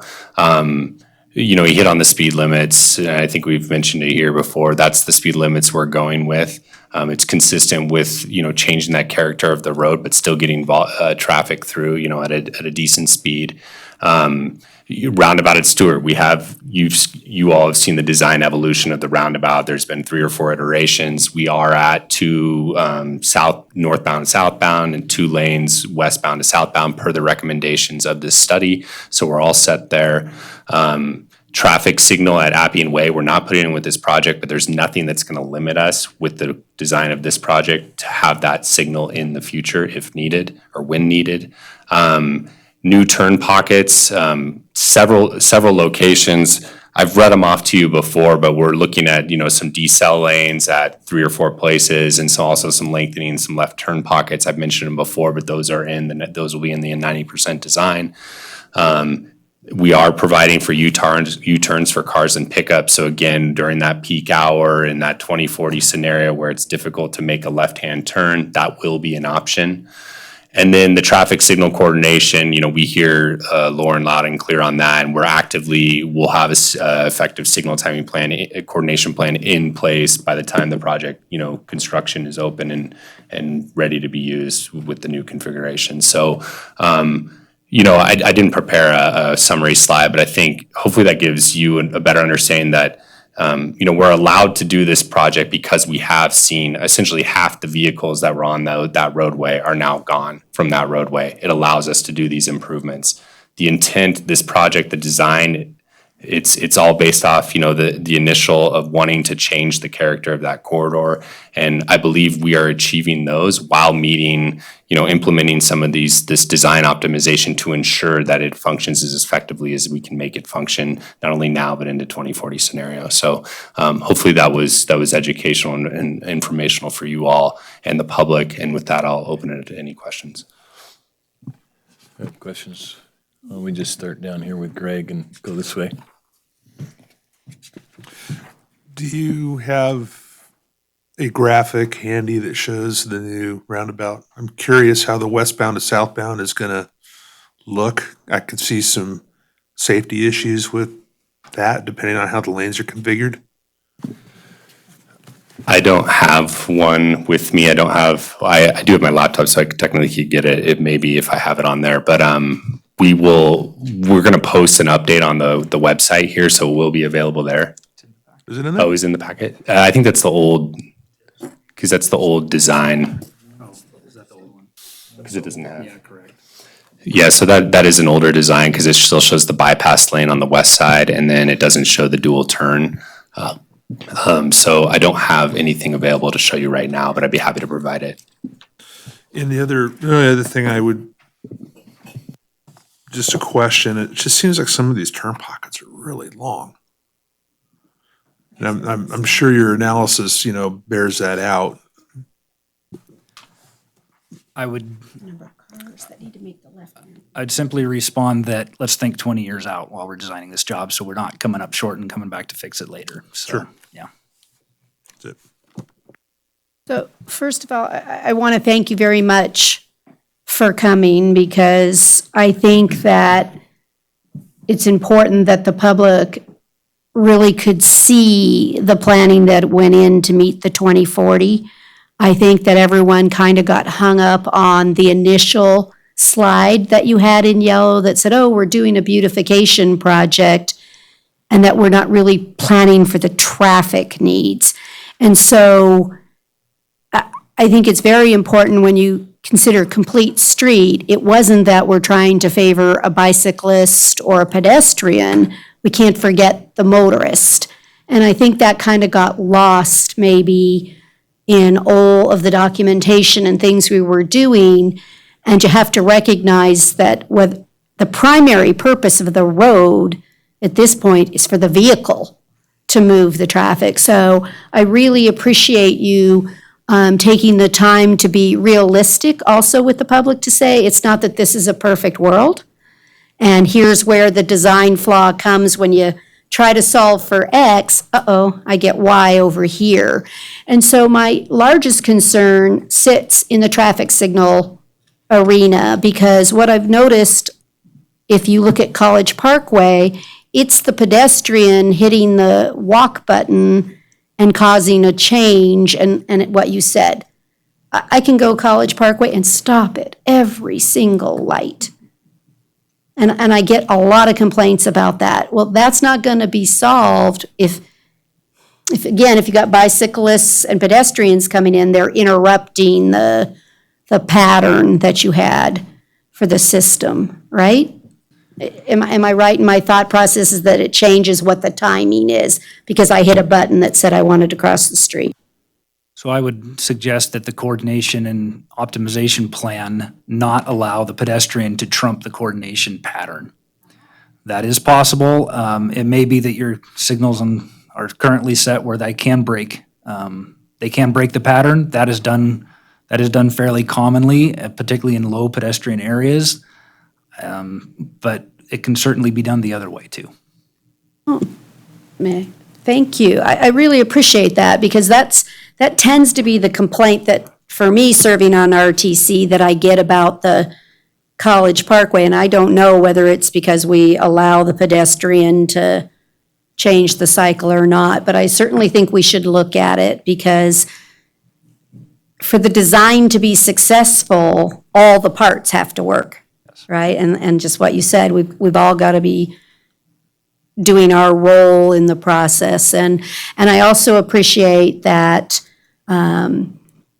the extra product that we got out of this is that it was originally a complete street project. We're able to capitalize and do some utility work at the same time, but the utility work was not the primary purpose of the project. So thank you very much for doing this work, and I hope that it really helps the public to see the whole planning process and that no one is doing this in a vacuum, because that's I don't think we ever toot our own horn to say, no, we did take X and here's what we did to solve for it. So I know it was a lot more work, but I think it's a worthwhile thing, and it certainly helped me understand the project more. So thank you. I appreciate the comments, and I just want to note too, I mean, I've heard it from, Supervisor Giomi made another point about, you can never, hit on the traffic, the work that's being done that the public doesn't know about. You can't hit on that enough in the public setting. So, I'll definitely try to do a better job when we come back for 90, maybe reiterating some of these points as well in the presentations that we do. A few questions and comments, actually. First time I ever heard our president being used to trump the lights, so I thought that was pretty good, actually. I'm sorry, I had to bring it up, lighten up a little bit. Trump the lights. So what, if you trump the lights for pedestrians, you gotta make sure there's enough time to get the ADA across the street, or you gotta give them a safe haven halfway. So if we're trumping the lights, we want to make sure that pedestrian crossing is safe, or puts them in a safe place if they get in trouble halfway across. So I just wanted to make that point, which you probably have already, this is what you do for a living, actually. Before we trump the lights, that we're making sure all those things happen. So for all these huge pockets, is the bike lane on the shoulder, or is it out between the traffic and the pocket? Tom Grundy with Carson City Public Works. South of the roundabout, where the the pedestrian path, the bike path is separated from the road. The left turn or the right turn pockets are adjacent to the roadway. North of the roundabout, where there's a right turn pocket, the bike path will move over between the right turn lane and the straight lane. See, when you have these large pockets, it really puts people out with your kids with a tote behind you out near the traffic versus over near the curb. So those longer pockets were a concern as a bicyclist if you're going to invite the public out rather than road bike people like myself that aren't as concerned. And that's a good point. Especially one of the recommendations was to lengthen the right turn pocket at Fifth Street. And to extend that right turn pocket out to the full recommendation would take it back to 7th Street. And so that's an awful long way to make the bicyclist move over and be, kind of more in the middle of the road. And so what we did there was we pulled back the improvements that we were going to do on the 6th to 7th Street block. So in the future, when the traffic warrants the extension of that right turn lane, it's just a paint change. But until we do that, the bike lane will stay next to the curb. Yeah, that's the safest, but if you do have to put them in traffic, a well-striped, now I've seen the green come down sometimes now. The green method to really make it aware of. And then the public, having ridden bikes for a long time, have a tough time making that right turn adjustment when there's a bike there. They don't feel as comfortable about just whipping over, and they don't like you out in the traffic side sometimes. They get a little concerned. So just a point, but it looks like you're working on that situation. If we're going to extend those pockets, that if you can get it over the curb, that'd be wonderful, actually. But Appian is a terrible street for the type of level of service it seems like it's coming there. Did you look at trying to get them to Clearview to get on a light versus trying to put a whole new light at Appian, which is just down the street from Clearview? Can that all be done and make it only a right turn on Appian? So you're not holding some more light, which would be just a bummer. Yeah, we did look at that in great detail, and I know the city has some other projects, and that's been discussed many times in the past. But our analysis showed that really, with build out of all those 7 projects I mentioned in that area, we do recommend a signal at Appian. And the reason is that Clearview, the westbound movements would back up over to Cochise in the ultimate time frame. Be hard to process, and with the high intensity of some of the developments there on Appian, really a signal will be warranted and is appropriate. It also enables the realignment potentially of Snyder if that is in the city's best wishes, and it will enable that. And in the big picture, it can make a lot of sense. So when this project's done, are you going to be able to turn left off of Appian onto the road? You'd still be able to turn north from South Carson Street onto Appian, the northbound left. You would not be able to turn left out from Appian until a signal improvement. Okay. I was hoping that they weren't going to open that up to try to make that crossing. Certainly not. Between there and Snyder. That's not the best intersection. Okay. All right, well, I clarified that. I thought maybe there was something I didn't know about for Road Street, that one building would require much more work at that intersection. That has the city got big plans for Road Street, the National Guard building that was there all those years? That they're talking about future improvements there on roads? First time I'd heard that there was any concern on Road Street. It's a pretty quiet intersection in there, I thought. Right. The crux there is if the property on the east side, the Armory site, were ever to develop in a significant way, that would likely become an appropriate location for a signal. So it is all commercial in there well, it's nothing now, it's just state. Oh, there's Right. Yeah. Big if. So you're just looking at every opportunity that could change in the future, so I shouldn't have to make comments to that. So I already told Lucio when I came to meeting how excited I was to see this plan. I mean, it really brings it into the world of transportation and how all these decisions are made versus just a group of people sitting in a room saying, well, let's do this and let's do this. So every aspect of transportation was covered in this plan. So good plan, and I don't know who was the one that came up with the money and the decision, but accolades to that person, if it was Dan or Lucia or Darren. Thank you. We have a good team, and Lauren did a good job, and Dan was really patient with us looking at all this in detail, so it was a good teamwork. Thank you. Indeed, I'd echo that. It seems like a very thorough report. I was under the impression that that stretch of South Carson Street was already coordinated for signals. Is that not the case? That portion of South Carson Street is coordinated. It's one of our, I believe, 6 coordinated corridors. That said, I think, I don't want to speak for Lauren, so correct me if I'm wrong. Really, signal timing and coordination is an iterative process where as travel patterns change and evolve over time, they need to be revisited consistently. And so the city will need to invest and monitor and make sure that as that evolution happens, as those developments come in on the southeast side of Carson Street, that, we're monitoring it and we're improving it and making sure that those platoons of vehicles coming northbound, coming southbound can get through and move through the corridor appropriately so they don't back up and queue in a way that really does create gridlock. Yeah, and as that traffic pattern changes from the side streets in particular, the phasing order can have a big influence about how that works too. So. One additional comment on the signal timing related to some of the previous comments.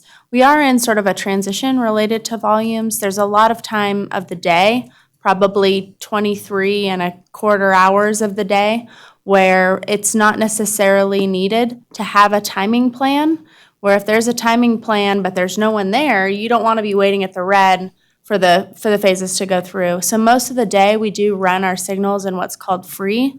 And when it's running free, when a car hits there and there's no other cars, it's going to change the phase. So that operates the same if a pedestrian pushes a button. So that may be why some of your constituents see that or report that where they're driving, but the pedestrian gets there maybe an inch before, and so it'll trigger that phase. Now, as we get more and more cars warranting those planned signal plans, that's when you implement those, and we can implement some of those strategies that Lauren mentioned. If I may just add on, Commissioner McCory, the opportunity here lies in that with narrowing the street, we have shorter pedestrian crossings, and so we can eke out some benefits there. And then with the change in lane configuration, we need to balance that. So that's the reason for the optimization. Okay, since I'm not a traffic engineer, is it possible to coordinate signals in both directions on a major corridor? Because my observation has been that if you take Williams Street, the lights are coordinated in one direction and go in the other direction, you hit every single light red. Yeah, we drive that every day. Are you driving against the flows, Supervisor? I'm that salmon. I'm that salmon. I can answer that for you. The answer is yes. But at that point, you're balancing several things going on. So if you know that if you have such a high directional split that 80% of your traffic is with the salmon flow, you want to coordinate to that because you're going to be throwing that off by trying to balance both north and south in this case. But you certainly can find the sweet spot for north and south, both being coordinated. It may not optimize the heavier of the two, and so there's that balance point, but all of those options are available. And we I can look at that assume through the process. that, as was mentioned earlier, that pedestrian crossing buttons, and then also the signalized turn arrows can change the patterns if it's allowed. So I assume that when you get to the point where you need to coordinate the timing in both directions, then you can't allow those deviations, that it's a strict timing coordination regardless of what the actual traffic is. It's just a program that's implemented.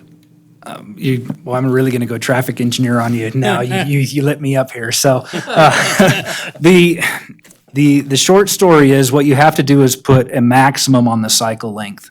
And then you allocate the amount of green that you're going to give to north and south, and you maximize that, but you have to provide minimums on everything else so that everything is accommodated.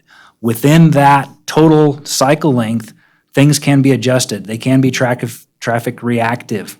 If the pedestrian never pushes the button, it never comes up. If a left turn vehicle never shows up, it never comes up. And you allow all that remaining green time to go to your major movement. So there are criteria, but there is flexibility, and that's part of that optimization process, is identifying who's going to get the time, when they come up, what patterns we're going to run. That's based on time of day. That's based on a number of factors, but that's all part of the optimization process. So on page 9 of 16 of the evaluation, there's a table, cumulative conditions, level of service analysis results, which I believe that table shows some adjustments you made because the plan was done based on the 30% design, but then you got additional information about the 60% design, and then you recalculated the level of service based on those changes? This table is based on the 30% design, and then we followed that with recommendations which are being incorporated. For example, the roundabout was shown at F, but with 2 lanes, it's not. It's acceptable. It goes Right. back to D or Okay. better. And then we already went over the turn pockets and the ability to make U-turns. Then you have 2 other tables in the appendix. One is on page 241, and the other's on page 271. So 241 is the existing levels of service for the 14 intersections or driveways that you analyzed. And I know that you spoke about this, but I was surprised at the number of E's and F's in our current traffic patterns.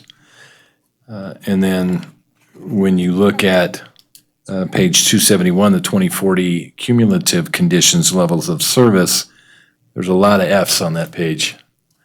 So I know you spoke about that the F relates to amount of time stuck at that intersection or driveway. In 2040, in your professional opinion, are this many Fs because they're on side streets and the amount of traffic is not significant enough that these are acceptable? So again, this goes back to the decision of what we're trying to create. If the goal is to have a holistic multimodal roadway and we're balancing the needs of all users, yes, this is appropriate. Because what we're talking about is the side street movements, low volume, they would not warrant signals. We would not put a roundabout at every one of these locations. We would not be able to address every driveway in the corridor. And so under that framework, this is what has to be accepted. If that's the criteria and the goal of the project, then this is the outcome of it, in short. And I think you have to ask yourself, is 30 seconds of delay, and well, let's go to F. Something 60 seconds of delay. Is that really unacceptable 20 years from now at build-out conditions considering the goals? Are they delayed? Absolutely. And that's why I said, let's be crystal clear. Some of those movements will be bad enough, people will move. They will take a different route. They will go and make a U-turn. That's the reality of what we're talking about. Is it unacceptable or not? I think, honestly, that's your decision. But I would say, in the context of what we're doing and giving the low volumes and the opportunities to move somewhere else, we have parallel routes. We have Curry Street. We have Stewart Street. I would tell you, if there were no parallel routes, I would get uncomfortable. I've done these projects in similar situations where there were not. And when we had a very frank discussion at the city office, I said, I would be very careful if we didn't have parallel routes, because I would become uncomfortable. In this case, there are other options. There are ways to move around. Will there be delay? Yes. Is it acceptable in the big picture? I think yes. So you preempted my next question, which was going to be, did you take into account in this analysis rerouting? And it sounds like you have. The analysis as presented here assumes no rerouting. I wanted to remain conservative. Will rerouting occur? Yes. That will reduce. Right, but based on your comments, you're comfortable with the levels of service based on your prediction that people will reroute. So, for instance, and this is one of the problems, once you get to F, so you were saying that F is 55 seconds or longer, there's no descriptors for above 55 seconds, and we have 3 or 5 locations on here that exceed 5 minutes for wait time. If you were attempting to make a left turn, yes. And so Right. that's why I say people will Right, choose so to we make can't other have an routes. F1, F2, F3, right? So No, there's no way there- for us no, there to isn't. tell, but No, and once that's why you we get put- to F, what's the difference between 55 seconds and 5 minutes? It's a huge difference. That's true. And that's why I say, very clearly, people will reroute. There will be left turn movements that you will not attempt. And you will need to go right and make a left later, or a U-turn, or choose a different route to leave. That's reality.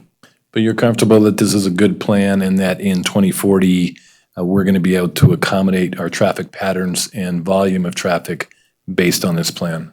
Because I can tell you that the number one complaint that I get about the South Carson Street project is, why are you taking out the 2 lanes? Because we're going to need those in 20 years. And I can show them the statistics, the feedback I get, I don't necessarily think it makes a difference in their mind. Yeah. So then you have to go to the experts to say, are you comfortable that in 2040, we're going to handle the volumes, we're going to handle the traffic, and that this plan is actually going to work? Yeah. This is a management decision ultimately of the street, is what do you want the street to be? It will feel different. 20 years from now, there will be more delay. You will choose to make more right turns than you do today. Those are all consequences of saying, we want this street to be different. So in that context, is it appropriate? Yes. Great, thank you. Any additional questions or comments? Okay, so we'll go to Lori first, then Mark, and then Chaz. So maybe I just need looking at page 271, so maybe again for the public, that I'm clearly understanding what you're telling me in 2040. So I'm just going to say I'm a little bit uncomfortable with designing that traffic will make U-turns.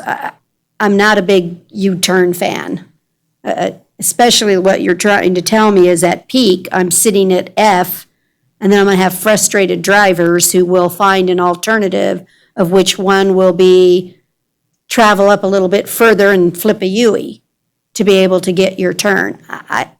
I'm not a big fan of that. I'm just going to be really clear. I'm not a big fan of forcing people into U-turns. I don't think that's necessarily a good idea. But when I'm reading the chart, just so that it's clear, so if I were to go like to number 5 on here, it's an F. It's saying on the eastbound, the vehicles will be waiting greater than 300 seconds. How many vehicles, though? So it's not just that the vehicle that's right at the intersection to make the turn is waiting 300 seconds. How many are backed up? So is it really, pretend I'm car 10 in the line, right? Does that mean I'm waiting? You're taking a nap. Right? So I think I'm tracking with what Brad's trying to say. Are we making the right decision here? That we're not over, how many cars are sitting there Yeah. for the 300 seconds, and then the next guy's waiting, and the next guy's waiting, and the next guy's, So let's address not to jump in on you, sorry about that. no, fine. Let's address, that's the Colorado intersection. Let's Yeah. address, that's number 5. In figure 14 of the report shows the 2040 cumulative traffic volumes. We're talking about 18 left turns in the morning and 13 in the afternoon. That's a very low number in the big picture when we're talking about 12 to 1,300 on Main Line in each direction, 1,700 southbound, right? So we're talking about a minuscule number. And again, if you said, well, I don't like that condition, I'm going to tell you that a condition essentially exists today, not to the same level, but to 35 or 40 seconds of delay. What would you do about it? Well, we would consider a signal. Well, I can tell you at 13 vehicles, we would never consider a signal. So yes, we're talking about a change. Yes, we're talking about increasing delay, but we wouldn't likely solve it in any appreciable different way anyway. Right? We're not going to signalize that intersection at those types of volumes. So it's going to go to D, E, F over time, and we're going to say, yeah, that's how we manage the city. I'm sorry there's delay on that movement. Find another route, make a right turn. I appreciate your comment about U-turns, but in the reality of managing a corridor 20 years from now, there will be U-turns. It's simply how we manage these types of, remember, this is one of the most major arterials in Carson City. How many cars did you say? Because I can't see it on this. Oh, sorry. It's estimated at 18 left turns in the morning and 13 in the afternoon. Supervisor, that's packet page 226. Page 226, thank you. And those, you the put 'em many of the together. side streets that we're talking about are in that same level, less than 100 vehicles, many less than 20.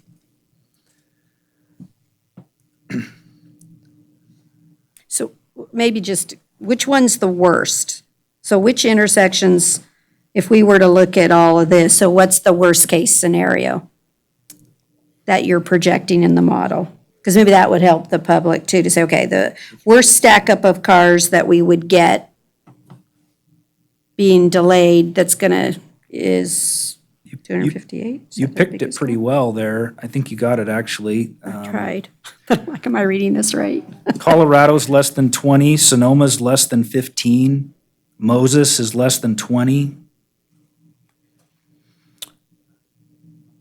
And the rest that we studied are signalized. So, I mean, you picked on the worst one. Okay, good. That helps. Again, I just want the public to understand, we're not ignoring the situation. We recognize the situation, but this is how you solve for it, or you don't.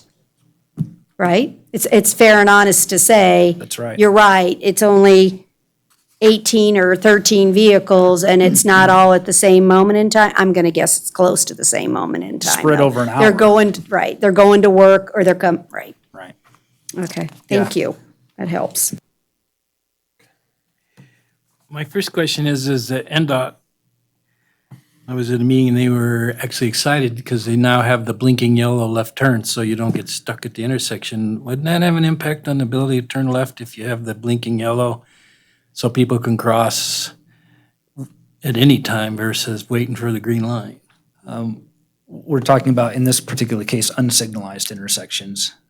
And so, no, not. So all those where they're stacking is the stop sign ones? These are the side not street the stop signalized. conditions. Well, the blinking yellow also helps at the signalized ones too. True. That's maybe where they go to the signalized one and then come back, rather than a U-turn. Let's see, well, you caught me on That's the that. alternate route, go find a signal. Right. And throughout the corridor, signals are generally not very far away. No. I mean, So they can get there. we're talking about a block or two in most cases. See, I always thought the Fandango was a setup to stop you in front of the casino so you could see that sign. Because I'm always stopped at the Fandango, it's light for some reason, off the subject. So I'm asking this question.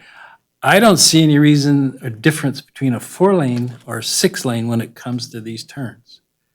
I don't see any difference in what you're projecting in your traffic flows, whether you have 6 lanes or 4 lanes. I'm glad you bring up that point, because what we're really talking about as the most significant change in this is the change in traffic volume over 20 years. Yes, traffic will be condensed from 2 lanes to 3, and that creates fewer gaps in those 2 lanes. But it's also difficult to cross a 6-lane roadway, right? Let's be honest, it's extremely uncomfortable in many cases to try to pick gaps across 3 oncoming lanes. And so there's some balance there, but the major change here is the growth in traffic volume, not the change in the roadway configuration. And a reminder that the F, the way you're talking about it, the way I read this, it's only during those peak times. We're talking about the peak hours of the Which day. are just this little tiny piece of a 24-hour day that the F level is happening for the users of this section. And 2040, I won't be here to witness any of that, but I'm glad. But you're making good decisions. That's a big deal for those people in the future. Thank you.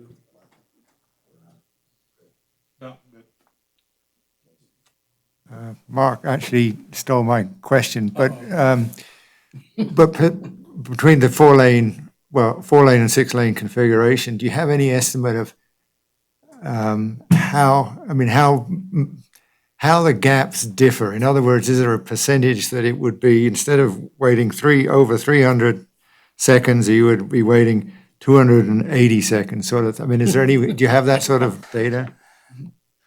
No, we didn't go to that level of analysis. Certainly, if you want to just use round numbers, you're probably losing 25% of gaps, right? Because you've condensed 3 to 2. So it's not probably 30%, but it's because those gaps exist between platoons of traffic, which, by the way, these traffic signals are going to create gaps in those platoons, especially when well coordinated. We're going to have platoon come through, stops. With these signalized locations, every 2 to 3 to 4 blocks, those are creating gaps for those left turn movements. Those are addressed to some degree in this analysis, but that's something that's very hard to simulate accurately. So just understand that the gaps will be created. This analysis doesn't fully recognize this. We've not sugarcoated this in any way, shape, or form, as you can see. We've provided the worst case analysis that we can and, just presented it at face value. But there's going to be factors that still allow people to make movements. In particular, off-peak, it's going to be really nothing like this. That we're talking about worst peak conditions. All right, thank you very much. That was very informative, and thank you for bearing with all of our questions. I would ask for public comment, but we don't have any public left. So I guess we're not going to have any. Are you coming up. posting this on the Carson Proud instead of just the normal place where we do agenda items? So that I can point people there? Is that a request? Yes. Supervisor? Yes, I just think it's a nice place to be able to just point everybody to that page and say, hey, we really did look at this, and here's the scenarios, if they're interested in that depth. But nice job again. Thank you. Absolutely, yes. Yes, it's a great report. It really is. Okay, this was informational only. Did you have a comment? I see your point, but I also see the other side where if you get people that are reading this and they're not educated very much, it's gonna really, because seriously on these intersection analyses where you have the Fs, and I just see a whole slew of new questions coming up from the general public. I don't, it's just my opinion. I appreciate you watching out for us, Greg, but I can tell you, we're getting the emails and phone calls anyway.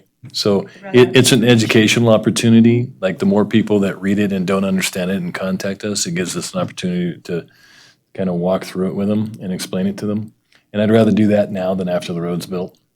Sure. So, thank you for your comments, I think though. it would be a good idea to pair this report with the PowerPoint that kind of walks through the purpose and need of the project as well. Yeah, and also with this public meeting that we're having today, I think too, with the link to that, so they can see the discussion we've had, they can see the report, they can see the PowerPoint. I think all of that together will help them everybody get the full picture of what's going on. Will they at least have the opportunity to educate themselves? And I'm always gonna go to that fault. I'd rather answer more questions to say, hey, the information's out there if you wanna, we're not hiding anything. It's there. How about you give them Lauren's cell phone number? I like that too. Disconnected. All right, if there's no more questions or comments, then we will thank you again for the presentation, and we will move on to agenda item 6E, informational presentation and discussion on Carson City's Virginia and Truckee Railroad sales tax plan of expenditure as it relates to upcoming roadway improvement projects. Lucia, or am I going to be surprised again here? Just me. Okay. Thank you, Supervisor. Lucia Maloney, Transportation Manager. This is an item that went to the Board of Supervisors last November. It's, in my opinion, overdue for just an update to RTC, so you all are aware if you are not already. The Board of Supervisors adopted the amended plan of expenditure for the V&T Railroad sales tax. And this is to expend the unexpected excess revenues derived from that sales tax debt. And it was approved in November of 2018. The amended plan of expenditure is included in the staff report. Starting on packet page number 313, the amendment included 2 projects. Project B of the plan of expenditure included the Roop Street Rehabilitation Project. It's a 0.2 mile reconstruction of Roop Street from East 5th north to East Musser. The routes are critical, north-south access connection. The asphalt is in very poor condition. There's sidewalk issues, and the ramps do not meet ADA standards. Design for that project is planned to start this fall with construction planned for next spring. Project B also included the Clearview Drive Preservation Project. This is 1.2 miles from Carson Street all the way over to the freeway. The This project is really having to do with critical timing of the life cycle of the asphalt there. It's important to get a microsurface coat on that asphalt to keep it in good condition. So that's what this project is. There's very few, if any, ramps on that section, and none that are going to be included in this project. Project B, the Clearview project, was estimated at the time of the planned expenditure to be $173,000. Clearview was sent out for quotes in April. They came back at $84,007. That has been contracted, and additional details on that project are contained on packet page number 346. Construction for that is scheduled to start sometime in July. The savings, if you will, on that Clearview project from the estimate to the actual will just simply carry forward into Project C of that plan of expenditure. So Project C of the plan of expenditure is essentially a pay-as-you-go for capital improvement projects on the city's regional roads. Projects will be planned and implemented in accordance with the city's pavement management plan that RTC approved. So we're looking now at Performance District 2 for fiscal year 20. That's in the southeast portion of Carson City, downtown portion. In any case, District 2. And so this V&T money will essentially go into the pot for the city's projects for District 2 for next year, and then onward until the plan of expenditure expires in July of 2027. So can I object to that since I represent Performance District Number 1, which was done last year and now isn't going to get any money? That is an excellent question, Supervisor. So we as staff had planned to use this year's money on the Gonai reconstruction project. It's been in the project status report of the RTC packet as a funding source for that Gonai reconstruction. Because Gonai did come in under budget, we chose to not use those V&T funds and carry those forward. But District 1 will not be excluded from those projects. Public Works Director has been very clear on that. So we will keep you in mind as we look at projects moving forward. Just to conclude the summary points, it's estimated that approximately $350,000 will be available for the Project C each year. I did get an update from the CFO this morning. The carry forward for fiscal year 19, we're closer to $600,000, so it was higher than expected. This, of course, is semi-unpredictable depending on sales tax revenues coming in, but we'll continue to monitor those. And for the record, again, this money is after the funds are reserved for debt service on these bonds. So happy to answer any additional questions, but I just thought it was valuable to provide an update to this group on this additional funding pool for roads. Questions from the commissioners? Mark? Just a short one, and you probably have an answer. That since this money's available, is there any programs out there where you could double it or use it as a match to enhance that little bit of money that we have to grow that? And you're going to be able to have an answer for that. Commissioner, that's a great comment. I'm glad you brought it up. So this counts as valuable local match dollars. There is a condition on the V&T funding that it must be used on capital projects.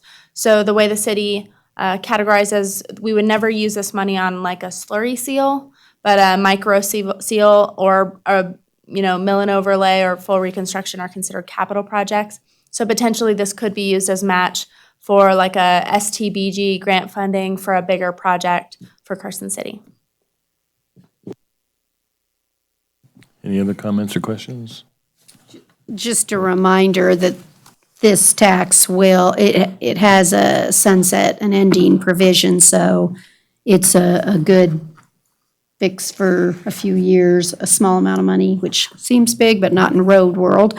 But it does end in, I think, 27. In the road world? In the road world, yeah. When you say it's $1 million a mile or something like that, it's like, oh my gosh. Yeah. $1 million there you a go. mile if there's no ADA. Yeah. Yeah.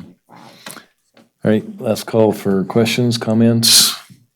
Otherwise, we're moving on. Any public comment on this? And again, we have no public.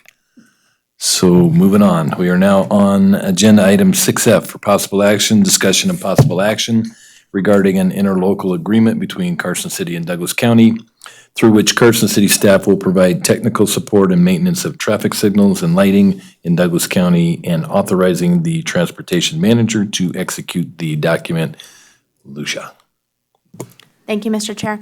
I had hoped Mr. Erb would stay from the CAMPO meeting, but I think he trusted me not to flummox this. So Douglas County's Board of Supervisors approved this agreement last Thursday, the 6th. Douglas County has requested technical services for signal operations and maintenance. We've done a similar agreement with them in 2011 and then again in 2014. This agreement this time is slightly different from the previous ones we've had with Douglas County. I noted the details in the staff report. The key primary difference is really the way in which the city can recuperate the costs to operate and maintain these signals. It's much more clean and very straightforward. We now reimburse at our true rates up to a dollar amount, $100,000 per any individual fiscal year. It's very straightforward. This agreement was built off the template, if you will, that we used with the Story County agreement last year. We'd like as staff to use this template moving forward if we do renew the other ones in the future. Happy to answer any questions. This is pretty straightforward. Questions, comments? It was nice to use the template since we already reviewed it. We're familiar with it. It made it much easier to read and get through. So anytime we can find those efficiencies, it's very helpful. So public comment, no public comment. And so I will bring this back to the commission and entertain a motion. I move to authorize the transportation manager to execute the interlocal agreement as presented. We have a motion and a second. Any discussion? Seeing none, all in favor say aye. Aye. Any opposed say nay. Passes unanimously. And we are now on agenda item 7, internal communications and administrative matters, non-action items. We will start with 7A, transportation manager's report. Thank you, Mr. Chair. I did want to provide an update on the city's east-west connector project. This is a utility project primarily along Washington Avenue. We don't present on it in here because it's a utility project, but I did want to give the update that staff are taking the award of the construction contract to the Board of Supervisors next week. Approximately $1 million is being invested on the road reconstruction of Washington Street alone, which includes sidewalk improvements, ADA improvements, crosswalk improvements, particularly at Sunset, where we've gotten a lot of public comment in the past.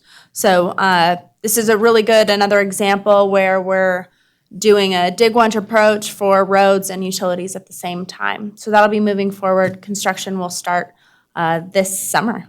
So that's really exciting. And then I already previously alluded to it at the CAMPO meeting. 2 new buses went out this week. We're finalizing how we read the data that comes from the cameras on the buses, so hopefully they'll go into service tomorrow. These are 2 35-foot fixed route buses.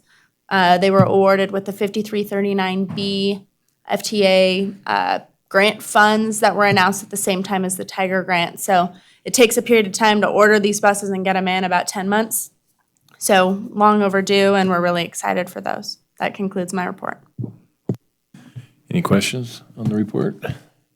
No? All right, moving on to 7B, street operations activity report.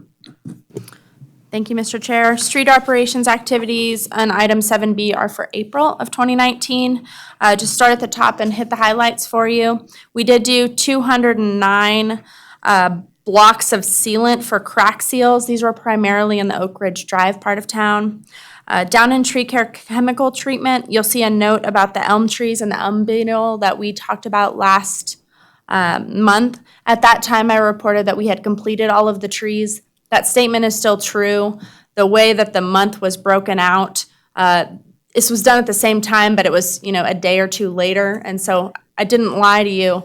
It just comes in a different reporting period. So I wanted to make that clarification for you. Down in grading and shoulder maintenance, that dirt work, we did install a new catch basin and storm drain pipe across East Nye at Viking. There was a lot of flooding that happened. The water was going over the curb and gutter and the sidewalk into the property owner's property. It was a big problem area, so we're hoping that this fixes that issue. And then on the back page, you'll see signs and markings. April is really the start of when we go out there and we do those signs and markings, particularly the pavement markings. Sometimes we start in March, but this year we started a little bit late because of the storms. I'll also take this opportunity to let you know that we awarded that long line striping contract last month or the month before. Those are scheduled to happen in July in the next couple weeks here. So you'll start to see those happening out there. Happy to answer any other questions on this report. Questions on the activity report? Did we do pizza this month? No. Nope. Pay for pizza. No pizza for potholes. No. Last month, April. Didn't we do? So we're now on Elizabeth, agenda I think it item was 7C, project status report. Thank you, Mr. Chair. Mr. Goring's over there, so he'll give me the eye if I miscommunicate anything. We'll start at the South Carson Street Complete Streets project, which you got an update on today. Last I heard, we will anticipate a 90% update in August here at RTC. The Freeway Multi-Use Path project to Colorado, we are making progress toward 90% design. As previously noted at last RTC meeting, this project was deprioritized a little bit just due to funding limitations on some of our other grants and staff resources. We just had to make some trade-offs, but this is still in the plan and moving forward. Fairview Drive reconstruction project, all the target for these grant funds that are expiring are to get to the full design to NDOT by July 15th. So we've really been pushing hard on this one. We made good progress and have submitted the 60% plans to NDOT to trigger their review of that plan. Kings Canyon Trailhead Improvement Project, Dirk was out there with the Central Federal Lands and the project team, which included open space staff earlier this week and other public works staff. Design is moving along. The update I received was that we expect to get 75% plans around August. And so that's moving along. It's been, I always comment on this project, the partnership between Public Works and Open Space, but it's been working really well. Open Space has provided some really good comments related to operation of their trailhead, those monument signs and directional guidance signs that they have up there, potentially moving them down closer to the parking lot for accessibility, and some different things that we don't always think about as transportation, so that's been really positive. Dirk, Rob Fellows, and some other park staff have gone out and met with the property owners. They've provided really good feedback about the location of the restrooms, how people access the trail, how people cross the parking lot.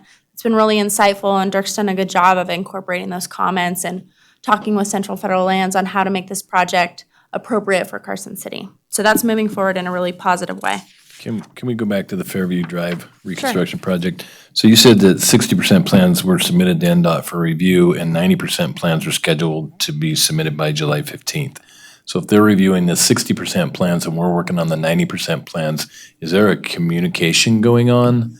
Because otherwise we're making changes to the 90% without having the feedback, the review feedback on the 60%. The schedule is really tight. I think the details on the city side from 60 to 90 really revolve around some of the utility work, some of the trenching and the water line extension in front of the old barbecue place right there, sort of west of Lowe's. We're moving forward on the 90%. That said, the timing is really tight, but any comments we receive from NDOT, there'll be time to incorporate. Dirk, maybe correct me if I'm wrong, but I think the comments we would expect would have to do with the patching section or the reconstruct section of the road. They're more concerned with the road. So we're able to move forward sort of parallel while still making sure we meet their deadlines. So is there interim conversations going on? So you're getting feedback without getting formal feedback, you're getting informal feedback so you know what to look at? Dirk, for the record, yeah, we are communicating weekly, as we need it. But also, so keep in mind with the design, you have, 30, 60, or 90. Typically, you have kind of, all right, this is what's included in a 30, whether it's the preliminary concept, the general layout.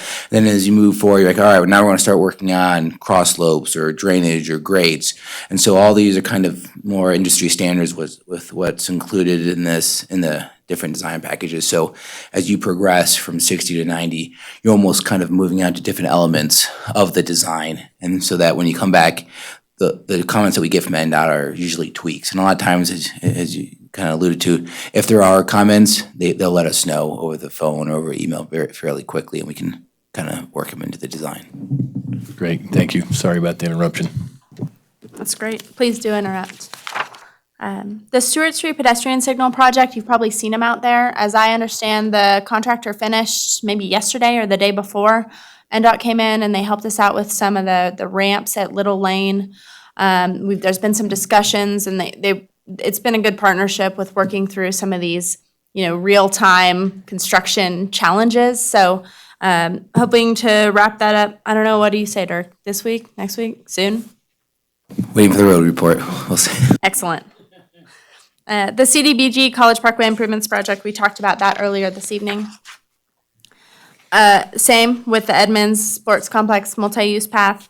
The Airport Road Sewer Replacement Project, we are developing preliminary designs. This is on the same schedule as the Fairview project with those STBG funds that we have for this project. I did make the comment earlier this evening related to the driveways and the ADA, just so you're aware of that. That said, Dirk is really good with working with the project managers and the engineers to ensure that we're getting the ramps where we need them, that we're meeting those ADA needs. So we are currently talking about how we can make sure we have those ramps and ADA improvements. I'll also note, if you've driven northbound on Airport and you try to turn onto Menlo, westbound on Menlo, there is a valley gutter there.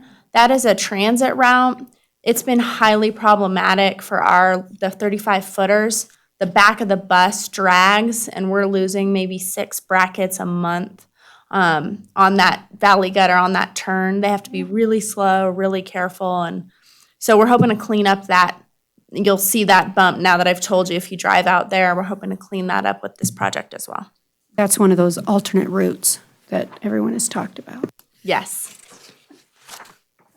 So moving on to the District 1 pavement preservations projects. These are all moving forward. We awarded the contract in March, and construction's on schedule to begin in July. That said, the CDBG ramp portion of the College Parkway job, we want to get the concrete in first before the asphalt goes. So staff are really closely coordinating that with the contractors. The Gonai Road reconstruction we talked about earlier this evening. You will note the VNT fund was there and budgeted, but fortunately not needed, but we will make sure that we properly and fairly do projects in District 1.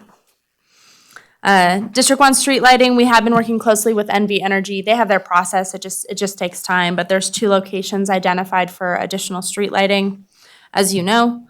And then finally, the District 1 pavement preservation part 2. This is the College Parkway portion, which I miscommunicated just a second ago, but this is the piece that we're coordinating with the CDBG project. The very last page I've already talked about this evening is the Clearview project with the VNT funds. So happy to answer any other questions or anything else project related you'd like to discuss. Just to comment that the construction of that new hotel, probably a motel, has really cleaned up Arrowhead and Carson Street there. To sure stay. Yeah, that's really nice, and added enhancements to get people on and off. That was really beneficial, and the city probably didn't pay a dime for that, I would guess, but because it's never been on your list. I do know that we just received reimbursement for some signal improvements, some inductive loops that we put in related to some of those changes, and so there was a fair share contribution from that project. Any other comments or questions on the projects? Okay, 7D, future agenda items. Thank you, Mr. Chair. Staff have been working hard. If you can't tell between this month and the last couple months versus where we were maybe 6 months ago, we have a lot more agenda items. Our agendas are running pretty long. That's all thanks to our 2 new staff members. Mike and Dan have just really gotten up to speed really quickly and helped round up the team in a really good way. So thrilled to have them here. Next month with RTC, I will talk with Supervisor Bonkowski. Commissioner Kimbrough did request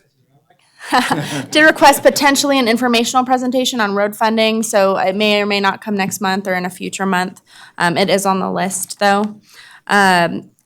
Dirk will give an update on the pavement management plan implementation from the first year. We may see some plan amendments based on lessons learned, and hoping to get board direction on any changes or recommendations for District 2 next month. We may or may not also give an update on the Jack advertising revenue. I think it's been a long time since we've talked about that, and that's something we've been kicking around as staff. to talk about where we are and where we think we need to go. How are we doing with safe routes to school? Any comment there, or should I not have asked that? Safe Routes to School does still exist. We have been doing Bike Month. Kudos to Muscle Powered. They really stepped up on behalf of Carson City and did some amazing Bike Month activities. As you know, Commissioner McQuarrie, there was a celebrity bike ride. There was, Bike to School Day. There was all sorts of activities, and the community really came together despite us not having a bicycle and pedestrian coordinator. Hoping to give some additional program updates in the near future. Any other questions? Jazz? So Lucia, just to piggyback on that, are we actively looking for a new safe routes to school person? Yes, absolutely. We hope to fill that vacancy soon. It's been brought to staff's attention that the position of bicycle and pedestrian coordinator and the Safe Routes to School program, it was originally envisioned, was really a program that was born out of the health department, and the health's CHIP program really focused on healthy kids and getting outside. Now that the program's in Public Works doesn't really do that, though it is important. Public Works is great at infrastructure projects and building safe routes, sidewalks, ADA, all these good things we've talked about tonight. So the program's evolving a little bit, and the candidate we come in to fill that spot will have the qualifications more tailored to that direction within Public Works. Like, you guys can do audits and stuff too, like they do. So you're out making sure we're doing the best we can to get the kids to have an opportunity to walk to school or bike to school too, right? So That's part of it. absolutely correct. The candidate we bring in will be more of a transportation planner focused on active transportation and those infrastructure planning activities. Any other comments on future agenda items? All right, then we're going to move on to agenda item 8, board comments for information only. We'll start over here with Chaz. Any reports? Nope. I've talked too much tonight. Nope. All right, I have a couple comments. First, we talked tonight about the V&T sales tax. That money now going towards roads, which will help. The legislature approved SB 48, the diesel tax, which should generate about an additional $400,000 per year for roads. We, as the Board of Supervisors in the past, have looked at every opportunity to provide surplus general fund monies to roads. I think I did a quick addition and came up where we're looking at about an additional $1 million a year in funding potentially if everything goes well. So that only leaves us a deficit of about $12 million a year that we gotta figure out. So having said that, my last comment is that looking at our current staff additions, I think that Dirk probably needs to let his beard start growing. We will take that as a directive. Great. All right, so if there's no other board comments, then our next meeting is tentatively scheduled at 4:30 PM. Well, it'll be scheduled after the CAMPO meeting that starts at 4:30 PM on Wednesday, July 10th, right here in the Sierra Room. And time for our final public comment, and we still have no public. So going once, going twice, and I will entertain a motion for adjournment. So moved. All right, thank you all for showing up and participating.